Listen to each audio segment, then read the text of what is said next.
ಶುಕ್ಲಾಂಬರಧರಂ ವಿಷ್ಣುಂ ಶಶಿವರ್ಣಂ ಚತುರ್ಭುಜಂ ಪ್ರಸನ್ನವದನಂ ಧ್ಯಾಯೇತ್ ಸರ್ವವಿಘ್ನೋಪಶಾಂತಯೇ. ಪೂಜ್ಯಾಯ ರಾಘವೇಂದ್ರಾಯ ಸತ್ಯಧರ್ಮರಥಾಯ ಭಜತಾಂ ಕಲ್ಪವೃಕ್ಷಾಯ ನಮತಾಂ ಕಾಮಧೇನವೇ. ಮಾತಾಯ ಪಿತಾಯ ವದಸ್ತನಯಾ ವಿಭೂತಿ ಸರ್ವಂ ಯತೆ ವನಿಯವೇನ ವಧನ್ವಯಾನಾಂ ಆದ್ಯಸ್ಯ ನಗುಳೇರ್ಗುಗುಳಾಭಿ ಶ್ರೀರಾಮತ್ತದಂಕರಿ ಪ್ರಣಮಾಮಿ ಯುಗಳಂ ನಮಾಮಿ. ಶ್ರೀಶೈಲೇಶದಯಾ ಭಾತೃನಿಭಕ್ತ್ಯಾದ್ಗುಣಾನ್ನವಂ ಯತೇಂದ್ರ ಪ್ರವಣಂ ವಂದೇ ರಮ್ಯಜಾಮಾದರಮುನಿಂ. ಲಕ್ಷ್ಮೀನಾಥ ಸಮಾರಂಭನಾದಯಾವನ ಮಧ್ಯಮ ಅಶ್ವದಾಚಾರ್ಯ ಪರ್ಯಂತ ವಂದೇ ಗುರು ಪರಂಪರಾ.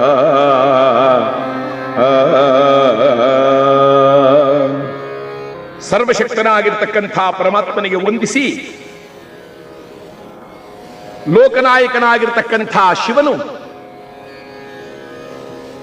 ಭಕ್ತರನ್ನ ಸರ್ವದಾ ತನ್ನ ಹೃದಯಾಂತರಾಳದಲ್ಲೇ ಇಟ್ಟು ಸಂರಕ್ಷಿಸುತ್ತಿದ್ದಾನೆ.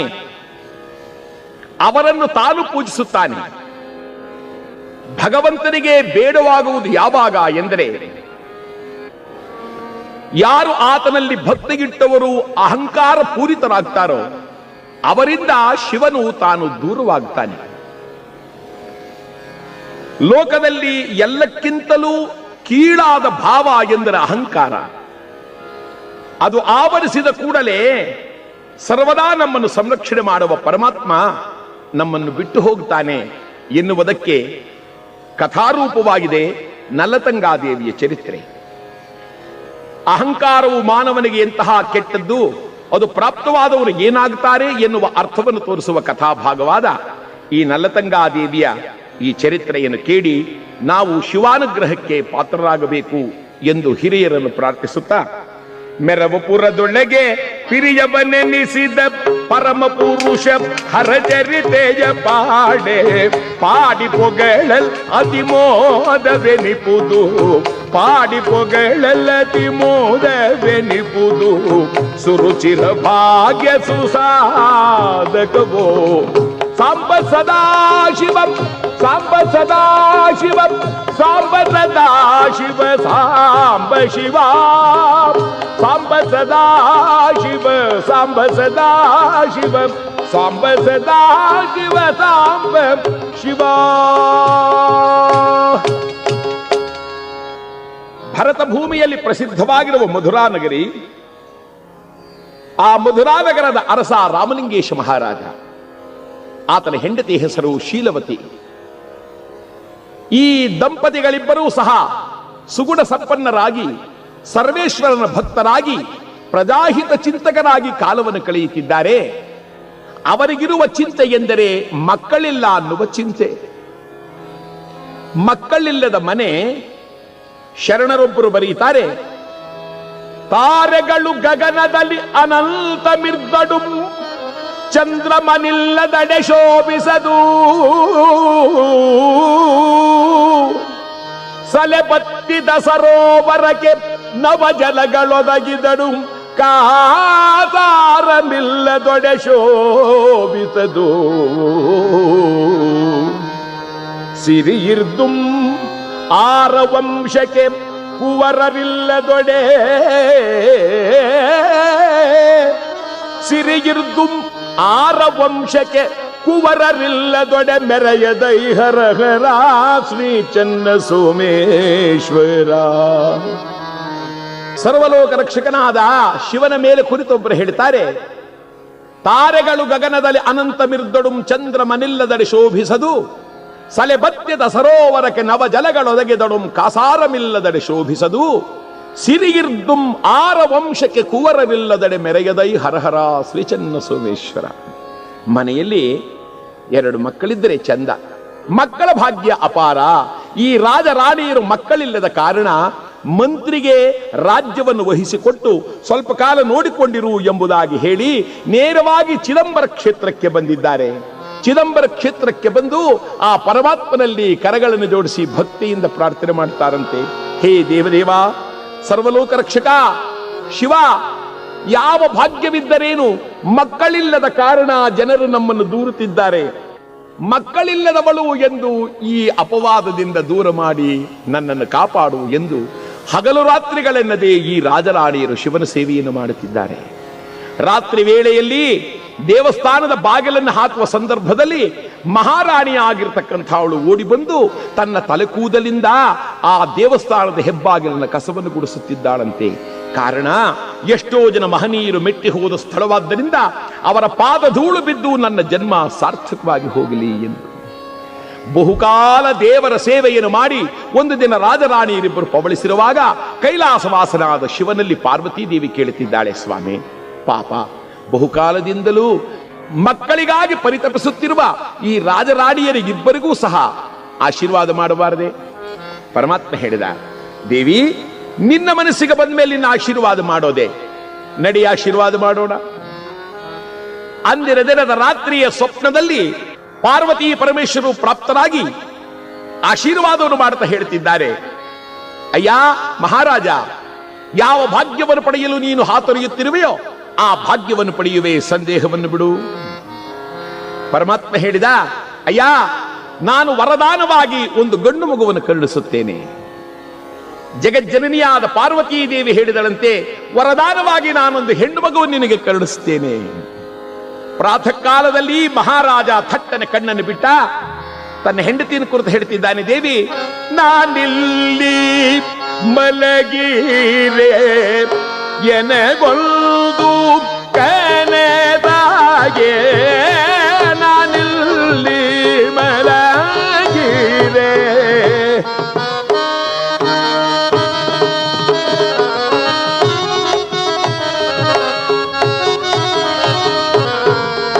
ಸಾಧು ಶರಣರು ಆಗಮಿಸಿ ವರನೀಡಿದ, ನಾನಿಲ್ಲಿ ಮಲಗಿದೆ.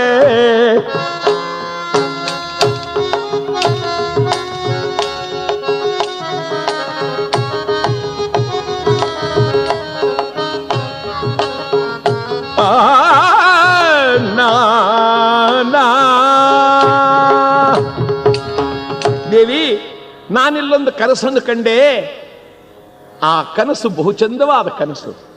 ಹೆಂಡತಿ ಹೇಳಿದ್ದು, ಏನು ಕನಸು ಕಂಡ್ರಿ? ನಾನು ಕಂಡ ಕನಸಿನಲ್ಲಿ ಸಾಧು ಶರಣರು ಬಂದು ನನಗೆ ಆಶೀರ್ವಾದ ಮಾಡದಂತಾಯಿತು.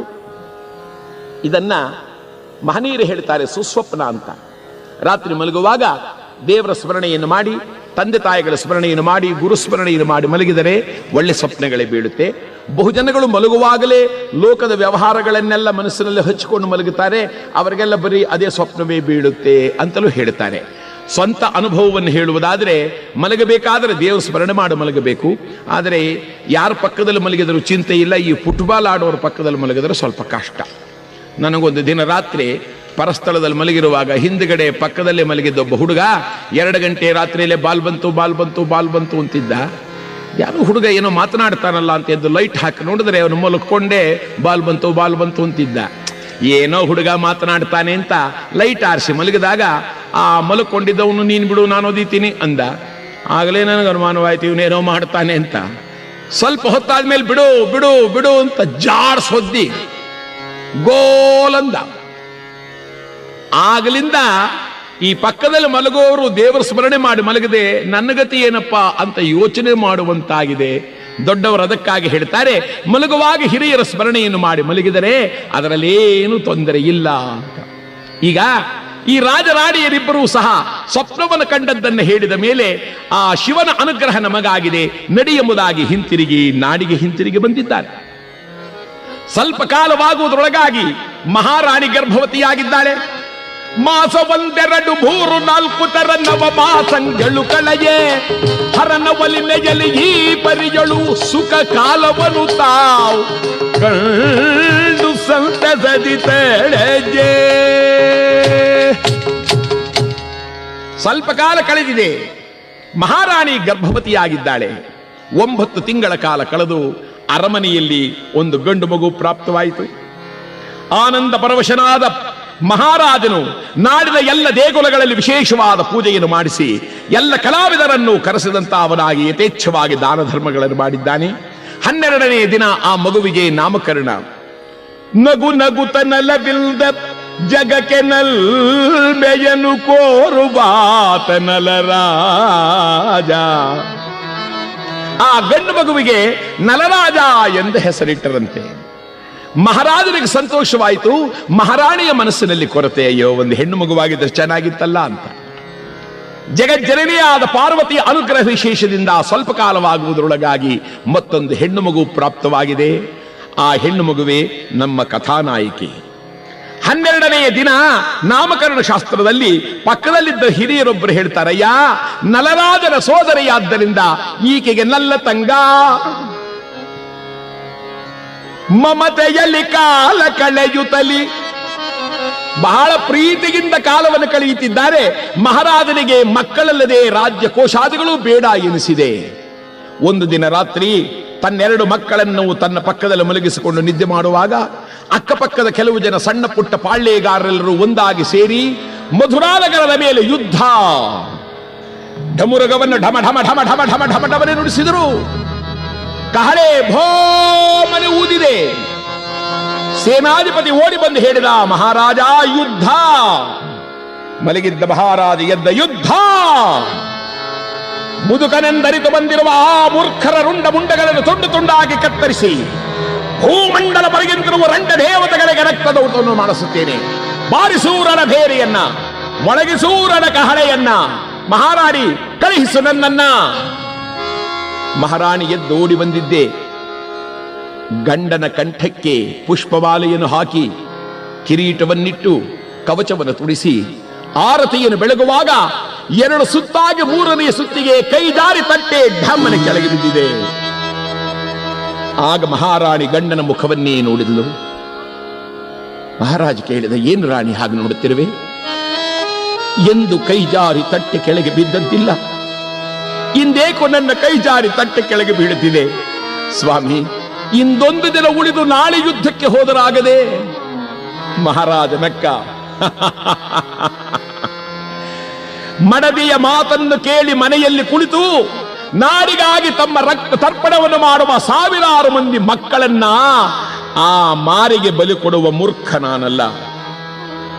ಕೇಳು ರಾಣಿ ಶೀಲವತಿ, ಯುದ್ಧದಲ್ಲಿ ಜಯವಾದರೆ ಜಯಲಕ್ಷ್ಮಿ ಸರಗೆ ಹಿಡಿದು ಎಳತರ್ತೇನೆ.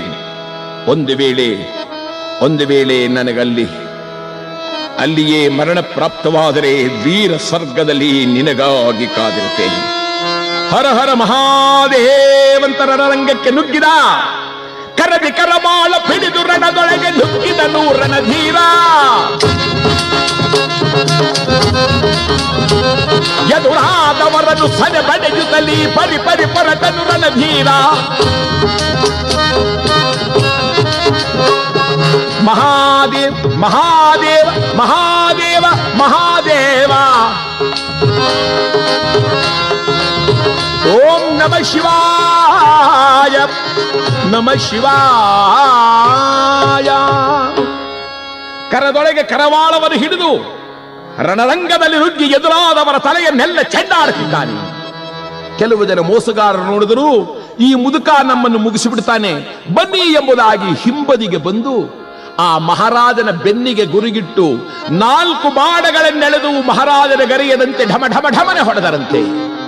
ಆ ಬಾಣಗಳು ಬೆನ್ನಿಂದ ತೂರಿ ಎದೆಯಿಂದ ಹೊರಗೆ ಬಂದಿದೆ. ಚೆಲ್ಲನೆ ರಕ್ತ ಹಾರಿದೆ. ಮಹಾರಾಜ ಹರ ಹರ ಮಹಾದೇವ ಶಂಭೋತ ನೆಲ ಕುರುಳಿದ. ವಿಚಿತ್ರವೆಂದರೆ ಆ ದಿನ ರಣರಂಗದಲ್ಲಿ ಇವರಿಗೆ ಜಯ. ಬಂದಿದ್ದ ಶತ್ರುಗಳು ಹೆದರಿ ಓಡಿ ಹೋದರು. ಸೇನಾಧಿಪತಿ ಮಂತ್ರಿ ಹುಡುಕುತ್ತಾ ಬಂದಿದ್ದಾರೆ. ಮಹಾರಾಜ ಮಹಾರಾಜ. ಕೆಳಗೆ ಬಿದ್ದಿದ್ದ ಮಹಾರಾಜ, ಮಂತ್ರಿ ಸ್ವಲ್ಪ ಹತ್ತಿರ ಬಾ ಮಂತ್ರಿ. ಆತನನ್ನು ಕಂಡು, ಸ್ವಾಮಿ ಇದೇನು ನನ್ನಪ್ಪ, ಇದೇನು ನನ್ನೊಡೆಯ ನಿನ್ನ ಗತಿ. ಮಹಾರಾಜ ಹೇಳಿದ, ಮಂತ್ರಿ ವೀರನಾಗವತರಿಸಿದ ಮೇಲೆ ಎಂದಾದರೊಂದು ದಿನ ಈ ಸುದಿನವನ್ನು ನಾನು ಕಾಣಲೇಬೇಕಾಗಿತ್ತಲ್ಲವೇ? ಇಲ್ಲಿ ಬಾ ಮಂತ್ರಿ. ಯುದ್ಧದಲ್ಲಿ ಏನಾಯಿತು ಮೊದಲು ಹೇಳು. ಸ್ವಾಮಿ, ಯುದ್ಧರಂಗದಲ್ಲಿ ಜಯ ಜಯ. ಪರಮಾತ್ಮ, ನಿನ್ನ ಕರುಣೆಯಿಂದ ಶತ್ರುಗಳ ಹಾವಳಿಗೆ ನನ್ನ ಪ್ರಜೆಗಳು ಸಿಕ್ಕದಂತಾಯಿತಲ್ಲ. ಇಷ್ಟು ಸಾಕು ನನ್ನ ತಂದೆ, ಇಷ್ಟು ಸಾಕು. ಮಂತ್ರಿ ಮಂತ್ರಿ ಇನ್ನು ಸ್ವಲ್ಪ ನನ್ನ ಹತ್ತಿರ ಬಾ ಮಂತ್ರಿ. ಮಂತ್ರಿ ಹತ್ತಿರ ಬಂದು ಮಹಾರಾಜನನ್ನು ತನ್ನ ಎದೆಗೊರಗಿಸಿಕೊಂಡು ಕೇಳುತ್ತಿದ್ದಾನೆ, ಏನು ಸ್ವಾಮಿ ಮಂತ್ರಿ, ನನಗೊಂದು ಮಾತನ್ನು ಕೊಟ್ಟರೆ ನಾನು ಸುಖವಾಗಿ ಪ್ರಾಣ ಬಿಟ್ಟು ಬಿಡ್ತೇನೆ. ಮಂತ್ರಿ, ಏಕೆ ಸ್ವಾಮಿ ಪ್ರಾಣ ಬಿಡುವ ಮಾತಾಡುತ್ತಿರುವ ಏಕಪ್ಪ? ಅಯ್ಯ, ನಾನಿನ್ನು ಬದುಕಿರುವುದಿಲ್ಲ ಎಂದು ತಿಳಿದು ಬಂದಿದೆ. ಒಂದು ಮಾತನ್ನು ಕೊಡು. ಏನೆಂದು ಮಾತು ಕೊಡಬೇಕು ಸ್ವಾಮಿ? ಏನಿಲ್ಲ, ನನ್ನ ಮಕ್ಕಳನ್ನು ಕಾಪಾಡುತ್ತೇನೆ ಎಂದು ನೀನು ಮಾತನ್ನು ಕೊಟ್ಟುಬಿಟ್ರೆ ನಾನು ಸುಖವಾಗಿ ಪ್ರಾಣ ಬಿಟ್ಟು ಬಿಡುತ್ತೇನೆ. ಮಂತ್ರಿ, ಅಯ್ಯ, ಮಹಾರಾಣಿ ಇಲ್ಲವೇ ಸ್ವಾಮಿ? ಇರಬಹುದಪ್ಪ, ಆದರೆ ಗಂಡ ಸತ್ತ ಎಂದ ಮೇಲೂ ಸಹ ಬದುಕಿರುವವಳಲ್ಲ ರಾಣಿ. ಮಂತ್ರಿ ಮಹಾರಾಜನ ಕೈ ಹಿಡಿದು ಕಣ್ಣಿಗೊತ್ತಿ ಹೇಳ್ತಾನೆ, ದೇವಾ, ನಾನು ಜೀವಂತನಾಗಿರುವ ಪರ್ಯಂತರವೂ ಸಹ ಆ ನಿನ್ನ ಮಕ್ಕಳನ್ನು ನನ್ನ ಪ್ರಾಣಕ್ಕಿಂತಲೂ ಅತಿಶಯವಾಗಿ ಕಾಪಾಡುತ್ತೇನೆ. ಇದು ಸತ್ಯ ಸತ್ಯ ಎಂದಾಗ ಮಹಾರಾಜ ಹರ ಹರ ಮಹಾದೇವ ಶಂಭೋ ಅಂತ ಪ್ರಾಣ ಬಿಟ್ಟ. ಮಂತ್ರಿ ಸಕಲ ಸೈನ್ಯದೊಡನೆ ಶೋಕಪೂರಿತನಾಗಿ ಅರಮನೆಗೆ ಹಿಂತಿರುಗಿದ. ಶೀಲವತಿ ರಾಣಿ ಕೇಳಿದ್ಲು, ಏನಾಯಿತು ತಾತ? ವೀರಾವೇಶದಿಂದ ಹೋರಾಡಿದ ಮಹಾರಾಜನ ಮೋಸಗಾರರು ಹಿಂಬದಿಯಿಂದ ಬಾಣ ಬಿಟ್ಟು ಕೊಂದರಮ್ಮ, ಕೊಂದರು. ಮಹಾರಾಣಿ ವಾರ್ತೆಯನ್ನು ಕೇಳಿ ಕುಸಿದು ಕೆಳಕ್ಕೆ ಢಮ್ಮನೆ ಬಿದ್ದಳು. ಎದ್ದ 2 ಮಕ್ಕಳನ್ನ ಮಂತ್ರಿ ಕೈಗೆ ಕೊಟ್ಟು ಹೇಳುತ್ತಿದ್ದಾಳೆ, ತಂದೆ ನೀನೇ, ತಾಯಿ ನೀನೇ, ಬಂಧು ಬಳಗ ಸಕಲ ನೀನೇ. ಅಮ್ಮ, ನೀನೆಲ್ಲಿಗೆ ಹೋಗ್ತೀಯಮ್ಮ? ನಾನಿನ್ನಿರಬಾರದು ತಾತ. ಪತಿವಿಹೀನಳಾಗಿ ಈ ಕ್ಷಿತಿಯೊಳಗೆ ಬಾಡಬಾರದು. ಹೆಣ್ಣು ಮಗುವಿಗೆ ಒಳ್ಳೆ ವರನನ್ನು ನೋಡಿ ಮದುವೆ ಮಾಡು, ಗಂಡು ಹುಡುಗನನ್ನ ವಿದ್ಯಾವಂತರನ್ನಾಗಿ ಮಾಡು, ಇಷ್ಟೇ ಎಂದು ಒಪ್ಪಿಸಿ ರಣರಂಗಕ್ಕೆ ಬಂದು ಪತಿಯ ದೇಹವನ್ನು ಚಿತೆಯಲ್ಲಿಟ್ಟು ಹರ ಹರ ಮಹಾದೇವ ಹಾರ್ಬಿಟ್ಟು. ಮಂತ್ರಿ ಆ 2 ಮಕ್ಕಳನ್ನು ತಬ್ಬಿಕೊಂಡು ನಗುತ್ತಾನೆ, ಶಿವನೇ, ಮಕ್ಕಳೇ ಇಲ್ಲದಿದ್ದ ನನಗೆ, ಸಂಸಾರವೇ ಇಲ್ಲದೆ ಏಕಾಂಗಿಯಾಗಿದ್ದ ನನಗೆ ಒಂದು ಸಂಸಾರವನ್ನು ನೀನು ಗಂಟು ಹಾಕಿದೆಯಾ? ನನ್ನ ಒಡೆಯನಿಗೆ ಕೊಟ್ಟ ಮಾತಿನಂತೆ ಈ ಮಕ್ಕಳನ್ನು ಬೆಳೆಸುತ್ತೇನೆ ಎಂಬುದಾಗಿ ಹೇಳಿ ಬಹು ಪ್ರೀತಿಯಿಂದ ಅರಮನೆಯಲ್ಲೇ ಈ ಮಕ್ಕಳನ್ನು ಬೆಳೆಸ್ತಿದ್ದಾನಂತೆ. ಆ ಮಕ್ಕಳು ಯಾವ ವಿಧವಾದ ಕೊರತೆ ಇಲ್ಲದೆ ಬೆಳೆಯುತ್ತಾ ಇದ್ದಾರಂತೆ. ದಿನ 1, 2, 3, 4 ತೆರದೊಳಗೆ ಕಳೆಯಿತಾಗ ವಾರ, ವಾರ 1, 2, 3, 4 ತೆರ ಕಳೆಯಿತಾಗ ಮಾಸ, ಮಾಸ 1, 2 ವರುಷ 1, 2 ತೆರದಿ ಕಳೆಯಿತ ಕಾಲ.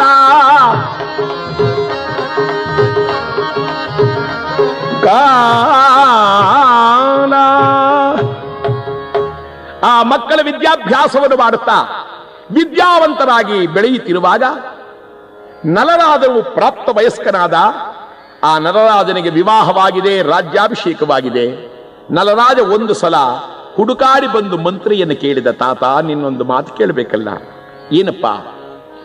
ಚಿತೆಯನೇರಿದ ಶೀಲವತಿಯು ಎನ್ನಮ್ಮ ಸುತರಿಗಾಗೇನರುಹಿದಳು ತಾತ. ಮಕ್ಕಳಿಗಾಗಿ ಏನು ಹೇಳಿದ್ಲು ತಾತ?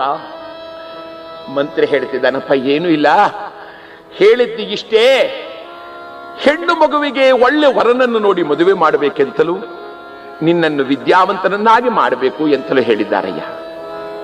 ಹಾಗಂದಾಗ ಈ ನಲರಾಜ ಹೇಳ್ತಾನೆ, ತಾತ, ನಿನ್ನ ಆಶೀರ್ವಾದದಿಂದ ನಾನು 2 ಅಕ್ಷರವನ್ನು ಕಲಿತೆ. ಹೋಗು ತಾತ, ಒಳ್ಳೆ ವರನನ್ನು ನೋಡಿ ನೀನೇ ಮದುವೆ ಮಾಡಿಬಿಡು. ಮಂತ್ರಿ ಹೊರಟ ದೇಶಗಳನ್ನು ಸುತ್ತಾಡಿದ. ಅಂಗ, ಕಳಿಂಗ, ಕಾಶ್ಮೀರ, ಕೊಂಕಣ, ಬಾಳವ, ಸಿಂಧು, ಕುರುಗ, ಸೌರಾಷ್ಟ್ರ, ಗುರುಜರ, ಭರತ, ಶಿಳಿ ಮೊದಲಾಗಿರುವ 56 ದೇಶ, ಎಲ್ಲ ದೇಶಗಳನ್ನು ಸುತ್ತಾಡಿ ಕೊನೆಗೆ ಕಳಿಂಗ ದೇಶದ ವಿಜಯೇಂದ್ರ ಭೂಪ ಎಂಬ ರಾಜಕುಮಾರನನ್ನು ಗೊತ್ತು ಮಾಡಿ ಮದುವೆ. 8 ದಿವಸಗಳ ಕಾಲ ಮದುವೆ, ರಾಜರ ಮನೆಯ ಮದುವೆ. ಆ ಗಂಡು ಹೆಣ್ಣುಗಳು ಕುಳಿತಿದ್ದರೆ ಅಣ್ಣನಿಗೆ ನೋಡುವುದೇ ಒಂದು ಸಂಭ್ರಮ. ಆ ಕಡೆಯಿಂದ ಹೋಗಿ ಈ ಕಡೆಯಿಂದ ಬರ್ತಾ ಬರ್ತಾ ಹೋಗ್ತಾ ತಂಗಿಯನ್ನೇ ನೋಡ್ತಾ, ತಾತ. ಮಂತ್ರಿ ಬಂದು, ಏನಪ್ಪಾ ತಾತ, ನನ್ನ ತಂಗಿ ಎಷ್ಟು ಚೆನ್ನಾಗಿದ್ದಾಳೆ ನೋಡು ತಾತ. ಹೌದಯ್ಯ, ಚೆನ್ನಾಗಿದ್ದಾಳೆ. ಪುನಃ ಆ ಕಡೆ ಹೋಗಿ ಬರೋದು, ತಾತ. ಏನಪ್ಪಾ, ನನ್ನ ತಂಗಿ ಗಂಡ ಎಷ್ಟು ಚೆನ್ನಾಗಿದ್ದಾರೆ ನೋಡು ತಾತ. ಹೌದಯ್ಯ, ಬಹಳ ಚೆನ್ನಾಗಿದ್ದಾರೆ. ಪುನಃ ಎಲ್ಲೋ ಹೋಗಿ ಬಂದ, ತಾತ. ಏನಪ್ಪಾ, ಇವರಿಬ್ರು ಎಷ್ಟು ಚೆನ್ನಾಗಿದ್ದಾರೆ ನೋಡು ತಾತ. ಆ ಮಂತ್ರಿಗೆ ಸಿಟ್ಟು ಬಂತು, ಎಷ್ಟು ಸಲ ಹೇಳ್ತೀಯ ಮಹಾರಾಜ, ಇಬ್ರು ಚೆನ್ನಾಗಿದ್ದಾರೆ. ತಾತ, ಬಳುವಳಿಯಾಗಿ ಏನೇನು ಕೊಟ್ಟಿದ್ದೀಯ ತಾತ? ಅಯ್ಯ, ಲೋಕದಲ್ಲಿ ಒಬ್ಬ ಹೆಣ್ಣಿಗೆ ಕೊಡಬಹುದಾಗಿರುವ ಬಳುವಳಿಗಳ ಲೆಕ್ಕವನ್ನು ಹಾಕಿ ಅದಕ್ಕೆ 10ರಷ್ಟು ಕೊಟ್ಟಿದ್ದೇನೆ, ಇನ್ನೇನಪ್ಪ. ತಾತ, ನನ್ನ ಮನಸ್ಸಿನ ದುಃಖವೆಂದರೆ ನನ್ನ ತಂಗಿ ನಮ್ಮಮ್ಮ ಇದ್ದಿದ್ರೆ ಏನೇನು ಕೊಡ್ತಿದ್ಲೋ ಅಂತ ಅನ್ಕೋಬಾರದು ತಾತ, ಅಷ್ಟೇ.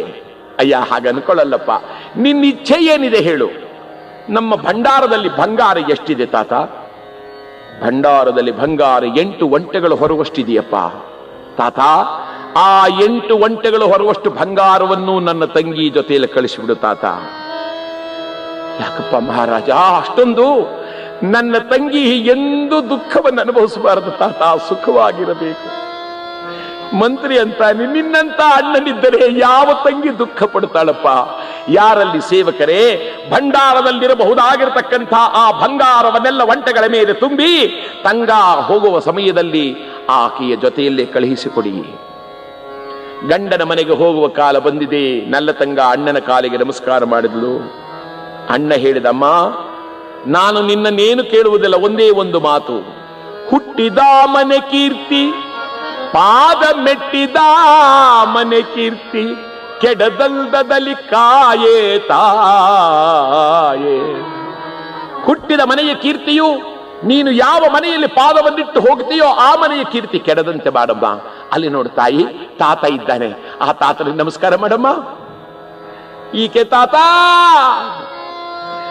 ಮುದುಕನು ನಲ್ಲತಂಗಾದೇವಿಯನ್ನು ತಬ್ಬಿ ಹಣೆಗೆ ಮುತ್ತಿಟ್ಟು, ಅಮ್ಮ ನಿಮ್ಮಣ್ಣ ರಾಜ ನಿನಗೆ ಬೇಕಾದಷ್ಟನ್ನು ಕೊಟ್ಟ, ನಾನೊಂದು 4 ಮಾತುಗಳನ್ನು ಹೇಳ್ತೇನೆ, ನೆನಪಿಟ್ಟುಕೊಮ್ಮ. ಹೇಳು ತಾತ. ನೆರೆಹೊರೆಯರನ್ನು ಕಂಡು ನಾನು ಹಿರಿಯವಳೆಂದು ಹಿರಿ ಹಿಗ್ಗಿ ಮೆರೆಯಬೇಡ ತಂಗಿ, ನಡುಬಾಗಿಲಲ್ಲಿ ನಿಂತು ಹೆಬ್ಬೆರಳಿನಿಂದ ನೆಲ ಕೆರೆಯುತ್ತ ಅನ್ಯರನ್ನು ನೋಡಬೇಡ ತಂಗಿ, ನಡು ನೆತ್ತಿರವಿಗೆ ತೋರಿಸುತ್ತ ರಭಸದಲ್ಲಿ ಸಂಚರಿಸಲಿ ಬೇಡ ತಂಗಿ, ದೇವರ ದೀವಿಗೆಯ ಹುಂಕರಿಸಿ ನಂದಿಸಲಿ ಬೇಡ ತಂಗಿ, ಅತ್ತೆಯ ಸೇವೆ ಅತಿಶಯದಲ್ಲಿ ಮಾಡಿ ನಿತ್ಯ ಮುತ್ತೈದೆ ನೀನಾಗು, ಮಾವನ ಸೇವೆ ಭಾವದಿಂದಲಿ ಮಾಡಿ ದೇವನಾರಿ ನೀನಾಗು, ಪತಿಯ ಸೇವೆ ಭಕುತಿಯಿಲ್ದ ಮಾಡಿ ಸತಿ ಸಾವಿತ್ರಿ ನೀನಾಗು ಮಗಳೇ ಬಾಳಮ್ಮ ಸುಖದಿ. ನಮ್ಮ ನಾಡಿನಲ್ಲಿ ಗಂಡನ ಮನೆಗೆ ಹೋಗಬಹುದಾದ ಹೆಣ್ಣಿಗೆ ನಮ್ಮ ಹಿರಿಯರು ಹೇಳುತ್ತಿದ್ದ ಮಾತು ಹೀಗೆ, ಅಮ್ಮ ಎಚ್ಚರಿಕೆ, ಗಂಡನೇ ದೇವರು, ಅತ್ತೆಯೇ ತಾಯಿ, ಮಾವನೇ ತಂದೆ, ಎಚ್ಚರಿಕೆ ಎಚ್ಚರಿಕೆ ಎಂದು ಹೇಳುತ್ತಿದ್ದರು. ಈಗಿನ ಕಾಲದಲ್ಲಿ ಕೆಲವು ಕಡೆಗಳಲ್ಲಿ ಬೇರೆ ರೀತಿ ಹೇಳಿಕೊಡ್ತಾರೆ. ಹುಷಾರು ಹುಷಾರು, ನಿನ್ನ ಗಂಡ ನಿನ್ನ ಕೈನಲ್ಲಿರಲಿ ಹುಷಾರು, ಅವನು ಕೂತ್ಕೋ ಅಂದರೆ ಕೂತ್ಕೋಬೇಕು, ನಿಂತ್ಕೋ ಅಂದರೆ ನಿಂತ್ಕೋಬೇಕು, ಹಾಗೆ ಅಂತ ಹೇಳಿ ಕಳುಹಿಸಿದರೆ ಆಕೆ ಹೋದ ಮನೆ ಇನ್ನೆಷ್ಟು ಚೆನ್ನಾಗಿ ಬೆಳಗೀತು. ಇಲ್ಲಿ ನಲ್ಲತಂಗಾದೇವಿ ಅಣ್ಣನ ಕಾರಿಗೆ ನಮಸ್ಕಾರ ಮಾಡಿ ಹೊರಟಿದ್ದಾಳೆ. ತನ್ನ ಗಂಡನ ರಾಜ್ಯಕ್ಕೆ ಬಂದ ಕೂಡಲೇ ಅವರೆಲ್ಲರೂ ಜಯಕಾರವನ್ನು ಮಾಡುತ್ತಿದ್ದಾರೆ.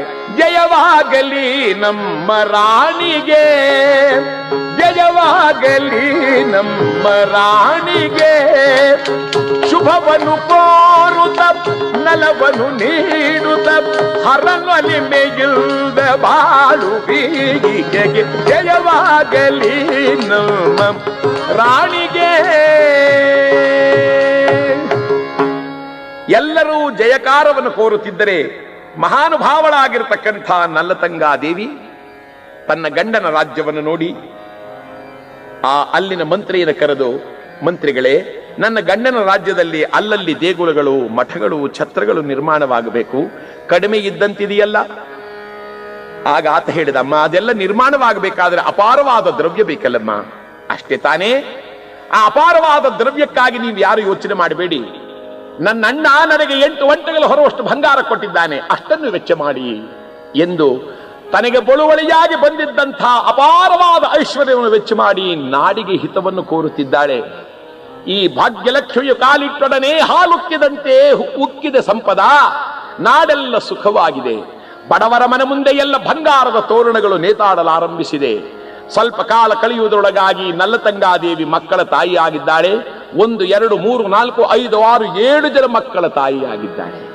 ಒಂದು ದಿನ ಅರಮನೆಯ ಮೇಲೆ ಕುಳಿತು ತನ್ನ ನಾಡನ್ನೆಲ್ಲ ಹೀಗೆ ನೋಡುವಾಗ ಎಲ್ಲಿ ನೋಡಿದರಲ್ಲಿ ಯಾಗ ಯಜ್ಞ ಹವನ ಹೋಮಾದಿಗಳು, ಎಲ್ಲಿ ನೋಡಿದರಲ್ಲಿ ಗುಡಿಗೋಪುರಗಳು, ಘಂಟಾನಾದಗಳು, ಮುನಿವರರೆಲ್ಲರೂ ಸಂಚರಿಸುವ ಕಾಲ, ಸುಭಿಕ್ಷೆಯಿಂದ ಕೂಡಿದ ನಾಡನ್ನು ನೋಡಿ ಈಕೆಯ ಮನಸ್ಸಲ್ಲಿ ಅಂದುಕೊಂಡ್ಲಂತೆ, ನಾನು ಬರುವ ಮೊದಲು ಈ ನಾಡು ಹೀಗಿರಲಿಲ್ಲ, ನಾನು ಬಂದ ಮೇಲೆ ಈ ನಾಡು ಹೀಗಾಗಿದೆ ಅಂದ ಮೇಲೆ ಈ ನನ್ನ ಗಂಡನ ರಾಜನ ಸಕಲ ಸೌಭಾಗ್ಯಕ್ಕೆ, ಈ ರಾಜ್ಯದ ಸಕಲ ಸೌಭಾಗ್ಯಕ್ಕೆ ನಾನೇ ಕಾರಣ. ಕೈಲಾಸವಾಸನಾದ ಹರನ ಮನಸ್ಸಿನಲ್ಲಿ ನೋವಾಯಿತಂತೆ. ನಲ್ಲತಂಗ, ನಿನ್ನ ಮನಸ್ಸಿನಲ್ಲಿಯೂ ಈ ರೀತಿಯಾದ ಅಹಂಕಾರ ಪ್ರಾಪ್ತವಾಯಿತೆ ಅಮ್ಮ.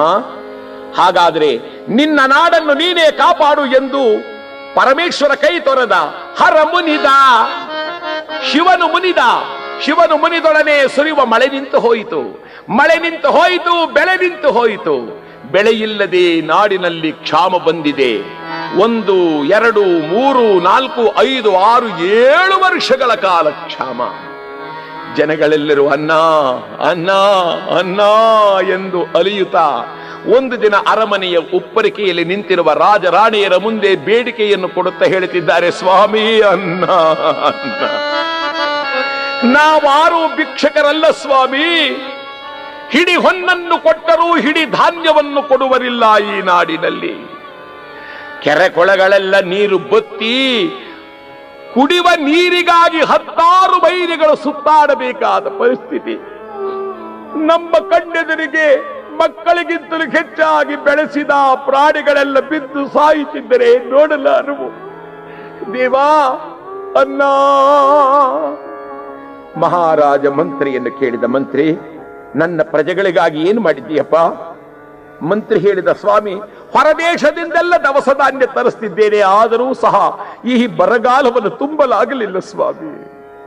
ಅಯ್ಯ, ಅರಮನೆಯಲ್ಲಿ ಎಷ್ಟಿದೆ ದವಸ? ಅರಮನೆಯಲ್ಲಿ ವಾಸ ಮಾಡುವವರಿಗೆ 1 ತಿಂಗಳಿಗಾಗುವಷ್ಟಿದೆ ದವಸ. ಹಾಗಾದ್ರೆ ಕೊಟ್ಟು ಬಿಡೋದನ್ನ, ನಾಡಿನ ಜನಗಳಿಗೆ ಹಂಚಿಬಿಡೋದನ್ನ. ಮಂತ್ರಿ ನಗುತ್ತಾನೆ, ಸ್ವಾಮಿ, 100 ಜನರ ಆಹಾರವನ್ನ 1000 ಮಂದಿಗೆ ಹಂಚಿದರೆ ಯಾರಿಗೇನು ಉಪಯೋಗವಿಲ್ಲ. ಆದರೂ ನಿಮ್ಮಿಚ್ಛೆಯಂತೆ ಯಾರಲ್ಲಿ ಪಥಾಯದ ಬಾಗಿಲನ್ನು ತೆರೆಯಿರಿ, ಕೊಡಿ ದವಸ ಧಾನ್ಯಗಳನ್ನ. ನನಗೆ ತನಗೆ ನನಗೆ ತನಗೆ ಎಂದು ನುಗ್ಗಿ ಈ ಜನಗಳು ಕಿತ್ತಾಡುವುದರೊಳಗಾಗಿ ಚೀಲ ಹರಿದು ಕಾಳುಗಳೆಲ್ಲ ಮಣ್ಣೊಳಗೆ ಮಣ್ಣಾಗಿ ಹೋಗಿದೆ. ಮತ್ತೆ ಜನರ ಮುಂದೆ ಅಯ್ಯ ಅರಸ ಅನ್ನ. ಮಹಾರಾಜ ಕಣ್ಣೀರು ಸುರಿಸುತ್ತಾ ತಲೆ ತಗ್ಗಿಸಿದ. ಅಷ್ಟರಲ್ಲೊಂದು ಹೆಣ್ಣು ಒಂದು ಮಗುವನ್ನೆತ್ಕೊಂಡ್ ಬಂದಿದ್ದೆ. ನಲ್ಲತಂಗಾದೇವಿಗೆ ತೋರಿಸಿ ಹೇಳ್ತಾಳಮ್ಮ, ಮಹಾರಾಣಿ ನೋಡು ತಾಯಿ, ಈ ಬರಗಾಲದಲ್ಲಿಯೂ ಶಿವ ಕೊಟ್ಟಿದ್ದಾನೆ ನನಗೊಂದು ಮಗುವನ್ನು. ಕುಡಿಸಲು ಎದೆಯೊಳಗೆ ಪಾಲಿಲ್ಲ, ಬದುಕಿರಲು ತನುವಿನಲ್ಲಿ ಬಲವಿಲ್ಲ. ಅಮ್ಮ ಏನ್ ಮಾಡೋದಮ್ಮ, ಈ ಮಗು ಕುಡಿಸೋಕ್ ಹಾಲಿಲ್ಲ, ನಾನ್ ಬದುಕಿರೋಣ ಅಂದ್ರೆ ಬಲವಿಲ್ಲ, ಈ ಮಗುಲ್ ಬಿಟ್ಟು ಸಾಯೋಕ್ಕೂ ಮನಸ್ಸಿಲ್ಲ, ಏನ್ ಮಾಡ್ಲಮ್ಮ? ನಲ್ಲತಂಗ ಕಣ್ಣನ್ನು ಮುಚ್ಚಿ, ಏನು ಬಂತಪ್ಪ ಗ್ರಹಚಾರ ನಮ್ಮ ನಾಡಿಗೆ ಅಂದ್ಲು. ಅಲ್ಲಿ ಪಕ್ಕದಲ್ಲಿ ಕೂತಿದ್ದೊಬ್ಬ ಮುದುಕ ಆ ಬರಗಾಲದಲ್ಲಿ ಬೆಂದವನೇನು ಮಾಡದ ಎದ್ದು ಚೀರಿದ, ಹೌದು ಬಂತು ಬರಗಾಲ. 1000 ವರ್ಷಗಳ ಕಾಲದಿಂದ ಸುಖವಾಗಿದ್ದ ಈ ನಮ್ಮ ನಾಡು ಎಂದು ನೀನು ಕಾಲಿಟ್ಟಿಯೋ ಅಂದಿಗೆ ಬಂತಮ್ಮ ಬರಗಾಲ. ನಲ್ಲತಂಗ ಹೃದಯಕ್ಕೆ ಕಾದ ಸಲಾಕಿಯನ್ನು ತಿವಿದಂತಾಯಿತು. ನನ್ನಿಂದಲೇ ಈ ನಾಡಿಗೆ ಬರಗಾಲವೇ ತಾತ? ನೀವೆಲ್ಲರೂ ಹಾಗೆ ಭಾವಿಸುವುದಾದರೆ ಇದು ಪರಮೇಶ್ವರನ ಪಾದ ಸಾಕ್ಷಿಯಾಗಿ ನಾಳೆ ಬೆಳಗಾಗುವುದರೊಳಗಾಗಿ ನಾನು ಈ ಅರಮನೆಯನ್ನು ಬಿಟ್ಟು ಕಾಡು ಪಾಲಾಗ್ತೇನೆ. ಪಕ್ಕದಲ್ಲಿದ್ದ ಗಂಡ ಹೇಳಿದ, ಏನು ನಲ್ಲತಂಗ, ತಲೆ ಕೆಟ್ಟ ಮುದುಕನಾಡಿದ ಮಾತಿಗಾಗಿ ನೀನು ನಾಡನ್ನೇ ಬಿಟ್ಟು ಹೋಗ್ತೀಯ? ಸ್ವಾಮಿ, ಈ ನಾಡಿನ ಜನಗಳಿಗೆ ಬೇಡವಾದ ಮೇಲೆ ನಾನಿರಬಾರದು, ದಯಮಾಡಿ ನನ್ನನ್ನು ಕಳಿಸ್ರಿ.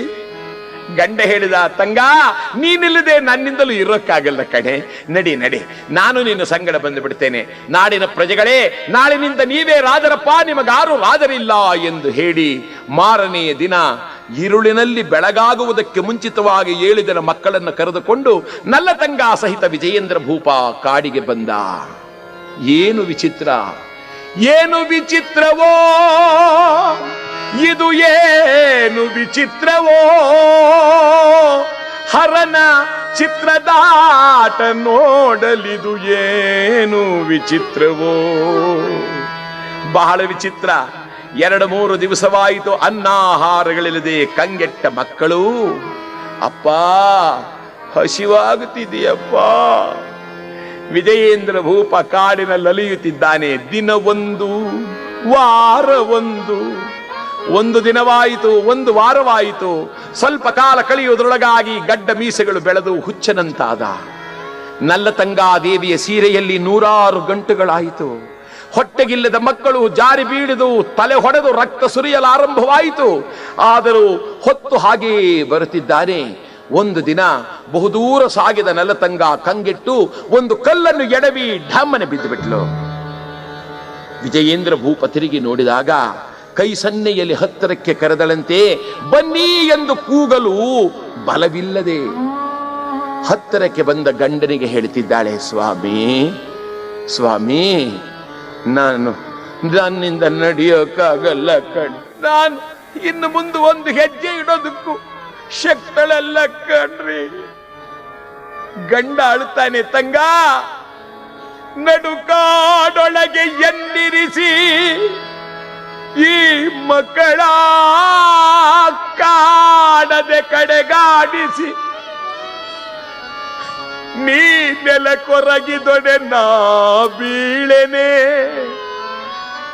ಬಾಳಿನಲ್ಲಿ ನಾನೇನಗೈದ ಪಾಪದ ಫಲವೇ. ದೇವಿ, ನಾನು ಹೇಗಿರ್ಲಿ, ನನ್ನಿಂದಿರೋಕ್ಕಾಗಲ್ಲ ಅನ್ನುವಾಗ ಈ ತಾಯಿ ಗಂಡನಳುವುದನ್ನು ನೋಡಿ ನೀವಳ್ತಾ ಇದ್ದೀರಾ? ನೀವಳಬಾರದು ಕಣ್ರಿ, ನೀವಳಬಾರದು ಎಂದು ತನ್ನ ಹರಿದ ಸೀರೆಯ ಸೆರಗಿನಿಂದ ಗಂಡನ ಕಣ್ಣನ್ನು ಒರೆಸುತ್ತ ತಲೆ ಎತ್ತಿ ನೋಡುತ್ತಾಳೆ. ಆ ಮರದಲ್ಲೊಂದು ಹಲಿಗೆ ನೇತಾಡ್ತಾ ಇದೆಯಂತೆ. ಆ ಹಲಿಗೆ ಮೇಲೆ ಬರೆದಿದೆ, ಮಧುರಾ ನಗರಿಗೆ ಹೋಗುವ ದಾರಿ. ಈಕೆ ಅಂದ್ರು, ಏನ್ರಿ ಒಂದು ವಿಚಾರ ಮರ್ತೆ. ಏನೇ? ಮಧುರಾ ನಗರಿ ನಮ್ಮಣ್ಣ. ವಿಜಯೇಂದ್ರ ಭೂಪ ನಗುತ್ತಾನೆ. ನೀನು ಮರೆತರು ನಾನು ಮರೆತಿಲ್ಲ ನಲ್ಲತಂಗ. ಕೆಟ್ಟು ನೆಂಟರ ಮನೆಗೆ ಹೋಗುವನು ಮೂರ್ಖ. ಇಲ್ಲ ಕಣ್ರಿ, ನಮ್ಮ ಅಣ್ಣ ನೆಂಟನಲ್ಲ, ಗುರು ಭಂಟ. ವಿಜಯೇಂದ್ರ ಭೂಪ ಹೇಳಿದ, ಅಯ್ಯೋ ಹುಚ್ಚಳೆ, ಅಣ್ಣ ನಿನ್ನವನಾದರೂ ಅತ್ತಿಗೆ ನಿನ್ನವಳೇನೆ. ಅಣ್ಣ ನಿನ್ನವನು ನಿಜ, ಅತ್ತಿಗೆ ನಿನ್ನವಳಾಗ್ತಾಳೇನೆ? ಇಲ್ಲ ಕಣ್ರಿ, ನಮ್ಮ ಅಣ್ಣ ಯಾವಾಗ ಗುರುಭಕ್ತನೋ ಅತ್ತಿಗೇನು ಹಾಗೆ ಮಾಡಿಟ್ಕೊಂಡಿರ್ತಾನ್ರಿ. ಓಹೋ, ನಿನಗೆಲ್ಲೋ ತವರು ಮನೆಯ ಮೇಲೆ ಆಸೆಯಾಗಿದೆ, ಹೋಗಬೇಕಾದ್ರೆ ನನ್ನನ್ನು ಬಿಟ್ಟು ಹೋಗು. ಈಕೆ ತಡವರಿಸಿ, ಹಾಗಾದ್ರೆ ನನ್ನ ಮಕ್ಕಳನ್ನು ಕರ್ಕೊಂಡು ಹೋಗ್ಲಾ? ವಿಜಯೇಂದ್ರ ಭೂಪ ಅಂದ, ನನ್ನನ್ನು ಬಿಟ್ಟು ನೀನು ಮಕ್ಕಳನ್ನು ಕರ್ಕೊಂಡು ಹೋಗ್ತಾ ಇದೆಯಲ್ಲ ತಗ್ಗ. ಕೆಟ್ಟ ಕಾಲ ಬರುವಾಗ ಕಟ್ಟಿಕೊಂಡ ಹೆಂಡತಿಯು ದೂರವಾಗ್ತಾಳೆ. ಹೋಗು ತಂಗ, ಹೋಗು, ಶಿವನು ನಿನ್ನನ್ನು ಕಾಪಾಡಲಿ. ತಂಗ ಗಂಡನ ಕಾಲಿಡಿದು ಹೇಳ್ತಾಳೆ, ಸ್ವಾಮಿ, ಮಕ್ಕಳು ಬಹು ದಿವಸಗಳಿದ್ದಲು ಅನ್ನ ಅನ್ನ ಅನ್ನುತ್ತಿದ್ದರೆ ಕೇಳಲಾರೆ. ಯಾರಾದರೂ ಅನ್ನ ಎಂದು ಪ್ರಾಣ ಬಿಟ್ಟರೆ ನಾ ಬಾಳಲಾರೆ. ಅಣ್ಣನ ಮನೆಗೆ ಕರೆದೊಯ್ದು ಒಂದೊಂದು ತುತ್ತನ್ನವನ್ನು ತಿನ್ನಿಸಿ ಮತ್ತೆ ನಿಮ್ಮ ಪಾದಕ್ಕೆ ಬರ್ತೇನ್ರಿ. ಏನಾದರಾಗಲಿ ಹೋಗುತ್ತಕ್ಕ. ಈ ಮಕ್ಕಳಿಗೆ ತುತ್ತನ್ನವನ್ನು ನಿಲ್ಲಿಸಲಾರದ ಈ ಬೆಪ್ಪನಲ್ಲಿ ಏಕಿದ್ದೀಯ? ಹೋಗು ಹೋಗು. ಮಕ್ಕಳನ್ನು ಕರೆದುಕೊಂಡು ನಲ್ಲತಂಗ ಅಣ್ಣನ ಮನೆಗೆ ಹೊರಟಳಂತೆ. ಸ್ವಲ್ಪ ದೂರ ಸಾಗುವುದರೊಳಗಾಗಿ ಒಂದು ಹಾವಡ್ಡ ಬಂತು. ಸರ್ಪ ಅಡ್ಡವಾಯಿತಲ್ಲ. ನಾನು ಅಣ್ಣನ ಮನೆಗೆ ತಾನೇ ಹೋಗ್ತಿದ್ದೇನೆ. ಮತ್ತಷ್ಟು ಮುಂದರದಳು. ಅಲ್ಲೊಂದು ದೊಡ್ಡ ಹಳ್ಳ ಈ ತಾಯಿಯ ಕಣ್ಣಿಗೆ ಕಾಣಲಿಲ್ಲ. ಬಹುದೂರ ಸಾಗಿ, ಎಷ್ಟು ದೂರ ಸಾಗಿದರೂ ಮಧುರಾ ನಗರಿ ಸಿಕ್ಕದ ಕಾರಣ ಆ ಹಳ್ಳದಲ್ಲಿ ಮಕ್ಕಳ ಸಹಿತವಾಗಿ ಢಮ್ಮನೆ ಬಿದ್ದರು.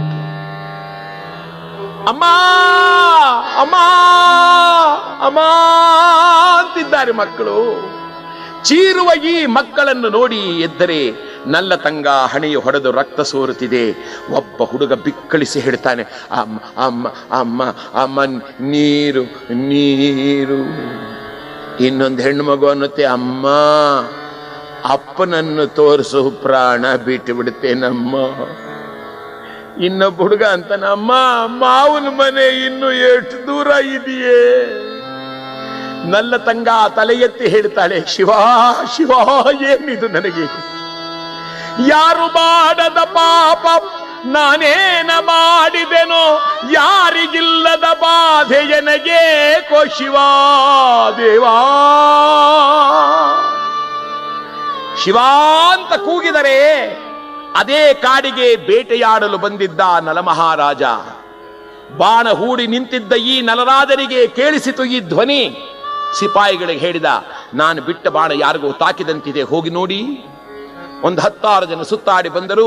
ಅದರಲ್ಲೊಬ್ಬ ವೃದ್ಧ ಈ ಹಳ್ಳದಲ್ಲಿ ಬಾಗಿ ನೋಡಿ, ಅಯ್ಯೋ ಪಾಪ, ಇಲ್ಲಿ ಬನ್ರೋ, ಇಲ್ಲಿ ಯಾರೋ ಒಬ್ಬ ಹೆಂಗಸು ಬಿದ್ದಿದ್ದಾಳೆ, ಬನ್ನಿ ಎಂದು ಎಲ್ಲರನ್ನೂ ಕರೆದು ತಾನು ಕೆಳಗಿಳಿದು ಕೇಳಿದ, ಅಮ್ಮ ಕಾಣಲಿಲ್ವೇ ಅಮ್ಮ?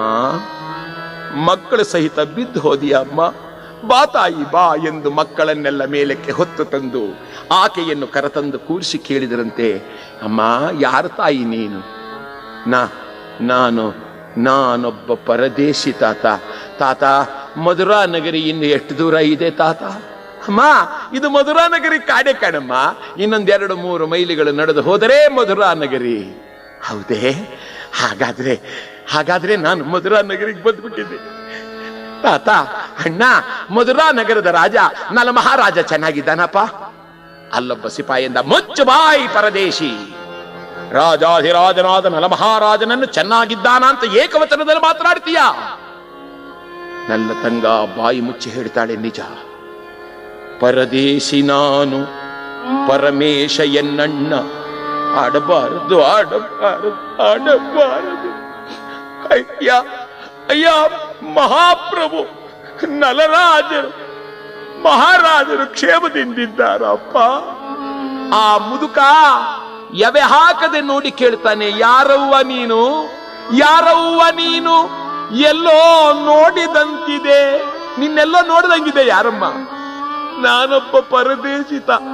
ಅಲ್ಲ, ಮುಖವ ನೋಡೆ ಗತಿಸಿದ ಎಂಬವ್ವ, ಶೀಲವತಿಯಂತಿರುವೆ ಯಾರವ್ವ? ಅಮ್ಮ, ನಿನ್ನ ಮುಖ ನೋಡಿದ್ರೆ ನಮ್ ದೊಡ್ಡ ಮಹಾರಾಣಿ ಇದ್ರಲ್ಲ, ಶೀಲವತಿ ರಾಣಿ, ಅವ್ರ ಅಮ್ಮ, ನೀನು ನಮ್ಮ ನಲಮಹಾರಾಜರ ತಂಗಿ ನಲ್ಲತಂಗ ರಾಣಿನ ಅಮ್ಮ. ನಲ್ಲತಂಗ ಆಳ್ತಾಳೆ, ತಾತ ರಾಣಿ ನಲ್ಲತಂಗ ಸತ್ತೋದ್ಲು ತಾತ, ನಾ ಪರದೇಶಿ. ಮುದುಕನಂದ, ಇಲ್ಲ, ನಿನಗೆ ಗತಿ ಬರಬಾರದು ಅಂತ ಓಡಿ ಬರ್ತಾನೆ. ಮಹಾರಾಜ ನಲರಾಜ ಕೈ ಹಿಡಿದ, ಏನು ತಾತ? ಅಯ್ಯ, ಯಾವ ತಂಗಿಗೆ ಕಷ್ಟಲೇಶವೂ ಕಾಣಬಾರದೆಂದು ನೀನು ಹವಣಿಸಿದೆಯೋ ಆ ತಂಗಿ ಅಷ್ಟದರಿದ್ರ ದೇವತೆಯಾಗಿ ಬಂದು ಬಿದ್ದಿದ್ದಾಳೆ ನೋಡಪ್ಪ. ಮಹಾರಾಜ ಬಾಣ ಬಿಲ್ಲನ್ನು ಬಿಸಾಡಿ ಓಡೋಡಿ ಬರುತ್ತಾನೆ. ಇಲ್ಲ, ನನ್ನ ತಂಗಿಗೆ ಆ ಗತಿ ಬರಲು ಸಾಧ್ಯವಿಲ್ಲ. ತಂಗ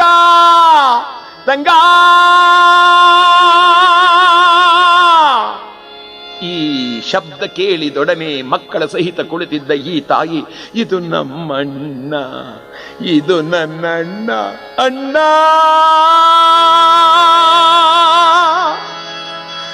ಅಲ್ಲಿ ಆತ ತಂಗ, ಅಣ್ಣ, ಓಡೋಡಿ ಬಂದು 7 ಮಕ್ಕಳ ಸಹಿತ ಬಾಚಿ ತಬ್ಬಿದ. ತಂಗಿ ಅಣ್ಣನ ಭುಜದ ಮೇಲೆ ಬಿಕ್ಕಿ ಬಿಕ್ಕಿ ಅಳುತ್ತಿದ್ದಾಳೆ. ಅದರಲ್ಲೊಬ್ಬ ಹುಡುಗ ಕೇಳ್ತಾನೆ, ಮಾಮ ನೀರು ಕುಡಿದು 2 ದಿವಸ ಆಯ್ತೋ ಮಾಮ. ಇನ್ನೊಂದು ಮಗು ಅನ್ನತ್ತೆ, ಮಾಮ ಅನ್ನ. ಒಂದು ಹೆಣ್ಣು ಮಗು ಅಂತಂತೆ, ಮಾಮ ನನಗೆ ಹೊತ್ಕೊಳ್ಳೋಕೊಂದು ವಸ್ತ್ರ ಕೊಡ ಮಾಮ. ಬೆನ್ನಲ್ಲಿ ಬಟ್ಟೆ ಹರಿದು ಎಲ್ಲರೂ ನೋಡ್ತಾರೆ ಅನ್ನೋ ನಾಚಿಕೆಯು ಮಾಮ. ಉತ್ತರೀಯವನ್ನು ತೆಗೆದು ಹೊದಿಸಿ ತಂಗಿಯ ಮುಖವನ್ನು ಹಿಡಿದು ಹೇಳ್ತಾನೆ, ಅಮ್ಮ ಇಂತಹ ಕಷ್ಟಕಾಲ ಬಂದರೂ ನಾನು ನಿನಗೆ ನೆನಪಾಗಲಿಲ್ಲವೇ ತಂಗಿ? ಯಾರಲ್ಲಿ? ಪಲ್ಲಕ್ಕಿ ಸಿದ್ಧ ಮಾಡಿ. ಪಲ್ಲಕ್ಕಿ ಸಿದ್ಧವಾಯಿತು. ತಂಗಿಯನ್ನು ಕೇಳಿದ, ಅಮ್ಮ ಎಲ್ಲಮ್ಮ ನಿನ್ನ ಗಂಡ? ಈ ಮಾರ್ಗವಾಗಿ ಹೋದರೆ ಅಲ್ಲೊಂದು ಅಡಿಯಲ್ಲಿ ಕೂತಿದ್ದಾರೆ, ಅಣ್ಣ ಕರೆತಾರೋ ನನ್ನ ಯಜಮಾನರನ್ನ? ಖಂಡಿತ ಕರೆತರ್ತೇನಮ್ಮ. ಮಕ್ಕಳನ್ನೆಲ್ಲ ಬಿದರಗಳನ್ನು ಕತ್ತರಿಸಿ ನೂಲಿನಿಂದ ಬಿಗಿದಿರತಕ್ಕಂಥ ಮೇನೆಯ ಮೇಲೆ ಕೂರಿಸಿ ಅಣ್ಣ ತನ್ನ ಕೈಯಾರ ತಂಗಿಯನ್ನೆತ್ತುಕೊಂಡು ಅದರ ಮೇಲೆ ಕೂರಿಸಿ ಬರ್ತಾ ಇದ್ದಾನೆ. ಸ್ವಲ್ಪ ದೂರ ಬರುವುದರೊಳಗಾಗಿ ಎದುರುಗಡೆ ಒಬ್ಬ ಕುದುರೆ ಹಾಕ್ಕೊಂಡು ಬಂದ. ಮಹಾರಾಜ್ ಕೇಳಿದ, ಏನಪ್ಪಾ ಅದು? ಸ್ವಾಮಿ, ತಾವಿಲ್ಲದೆ ಇರೋದನ್ನು ನೋಡಿ ಅಕ್ಕಪಕ್ಕದವರೆಲ್ಲ ಒಂದಾಗಿ ಸೇರಿ ಯುದ್ಧಕ್ಕೆ ಬಂದಿದ್ದಾರೆ. ಯುದ್ಧ? ನನ್ನ ತಂಗಿ ಸಿಕ್ಕಿರುವಾಗ ಯಾರಿಗೆ ಬೇಕು ಯುದ್ಧ? ಬೇಡ, ಹೋಗು. ನಲತಂಗ ಹೇಳ್ತಾಳ, ಅಣ್ಣ, ಎಳೆಯ ಮಕ್ಕಳನ್ನ ನೆಲದ ಬಿಸಾಡಿ ಸಮರಾಂಗಣದಲ್ಲಿ ಹೋರಾಡಿ ಪ್ರಾಣ ಬಿಟ್ಟ ರಾಮಲಿಂಗೇಶ ಮಹಾರಾಜನ ಮಗನಲ್ಲವೇ ನೀನು? ಅರಮನೆಯಲ್ಲಿ ಅತ್ತಿಗೆ ಇಲ್ವೇನಣ್ಣ? ಇದ್ದಾಳಮ್ಮ. ಹಾಗಾದ್ರೆ ನಾನು ಹೋಗ್ತೀನಿ, ನೀನು ಹೋಗೋ. ಅಣ್ಣ ತಂಗಿಯನ್ನೇ ನೋಡುತ್ತಾ ನಗುನಗುತ್ತ ಸೈನಿಕರ ಜೊತೆಯಲ್ಲಿ ಯುದ್ಧಕ್ಕೆ ಹೊರಟ. ನಲ್ಲತಂಗಾದೇವಿ ಆ ಸೇವಕರು ಹೊತ್ತು ಬಂದ ಮೇನೆಯಲ್ಲಿ ನೇರವಾಗಿ ಅರಮನೆಗೆ ಬಂದಳು. ಆ ಅರಮನೆಯ ಮೇಲೆ ಕೂತಿದ್ದಾಳೆ ನಲಮಹಾರಾಜನ ಹೆಂಡತಿ ಶ್ರೀದೇವಿ. ಅವಳಿಗೆ ಮೂದೇವಿ ಅಂತ ಹೆಸರಿಡಬೇಕಾಗಿತ್ತು, ಯಾರೋ ಶ್ರೀದೇವಿ ಅಂತ ತಿಳಿಯದೆ ಇಟ್ಟುಬಿಟ್ಟಿದ್ದಾರೆ. ಯಾರೋ ಬರ್ತಾ ಇರೋದು? ಒಬ್ಬ ಸೇವಕ ಅಂದ, ಅಮ್ಮ, ನಲಮಹಾರಾಜರ ತಂಗಿ ನಲ್ಲತಂಗ. ಆಹಾ, ಯಾರಪ್ಪನ ಮನೆ ಅಂತ ಬರ್ತಾಳೆ, ಹಾಕೋ ಬಾಗಿಲು ಬೀಗ, ಒಳಗಡೆಗೆ ಬಿಡಬೇಡಿ. ನಲ್ಲತಂಗ ಮಕ್ಕಳ ಸಹಿತ ಅರಮನೆಯ ಬಾಗಿಲಲ್ಲಿ ಬಂದು ನೋಡು, ಬೀಗ ಹಾಕಿರುವುದನ್ನು ನೋಡಿ, ಏನಿದು ಅಂತ ತಲೆ ಎತ್ತಿ ಮೇಲೆ ನೋಡಿದ್ಲು. ಅತ್ತಿಗೆ ಕಾಣಿಸಿದ್ಲು. ಅತ್ತಿಗೆಯಮ್ಮ,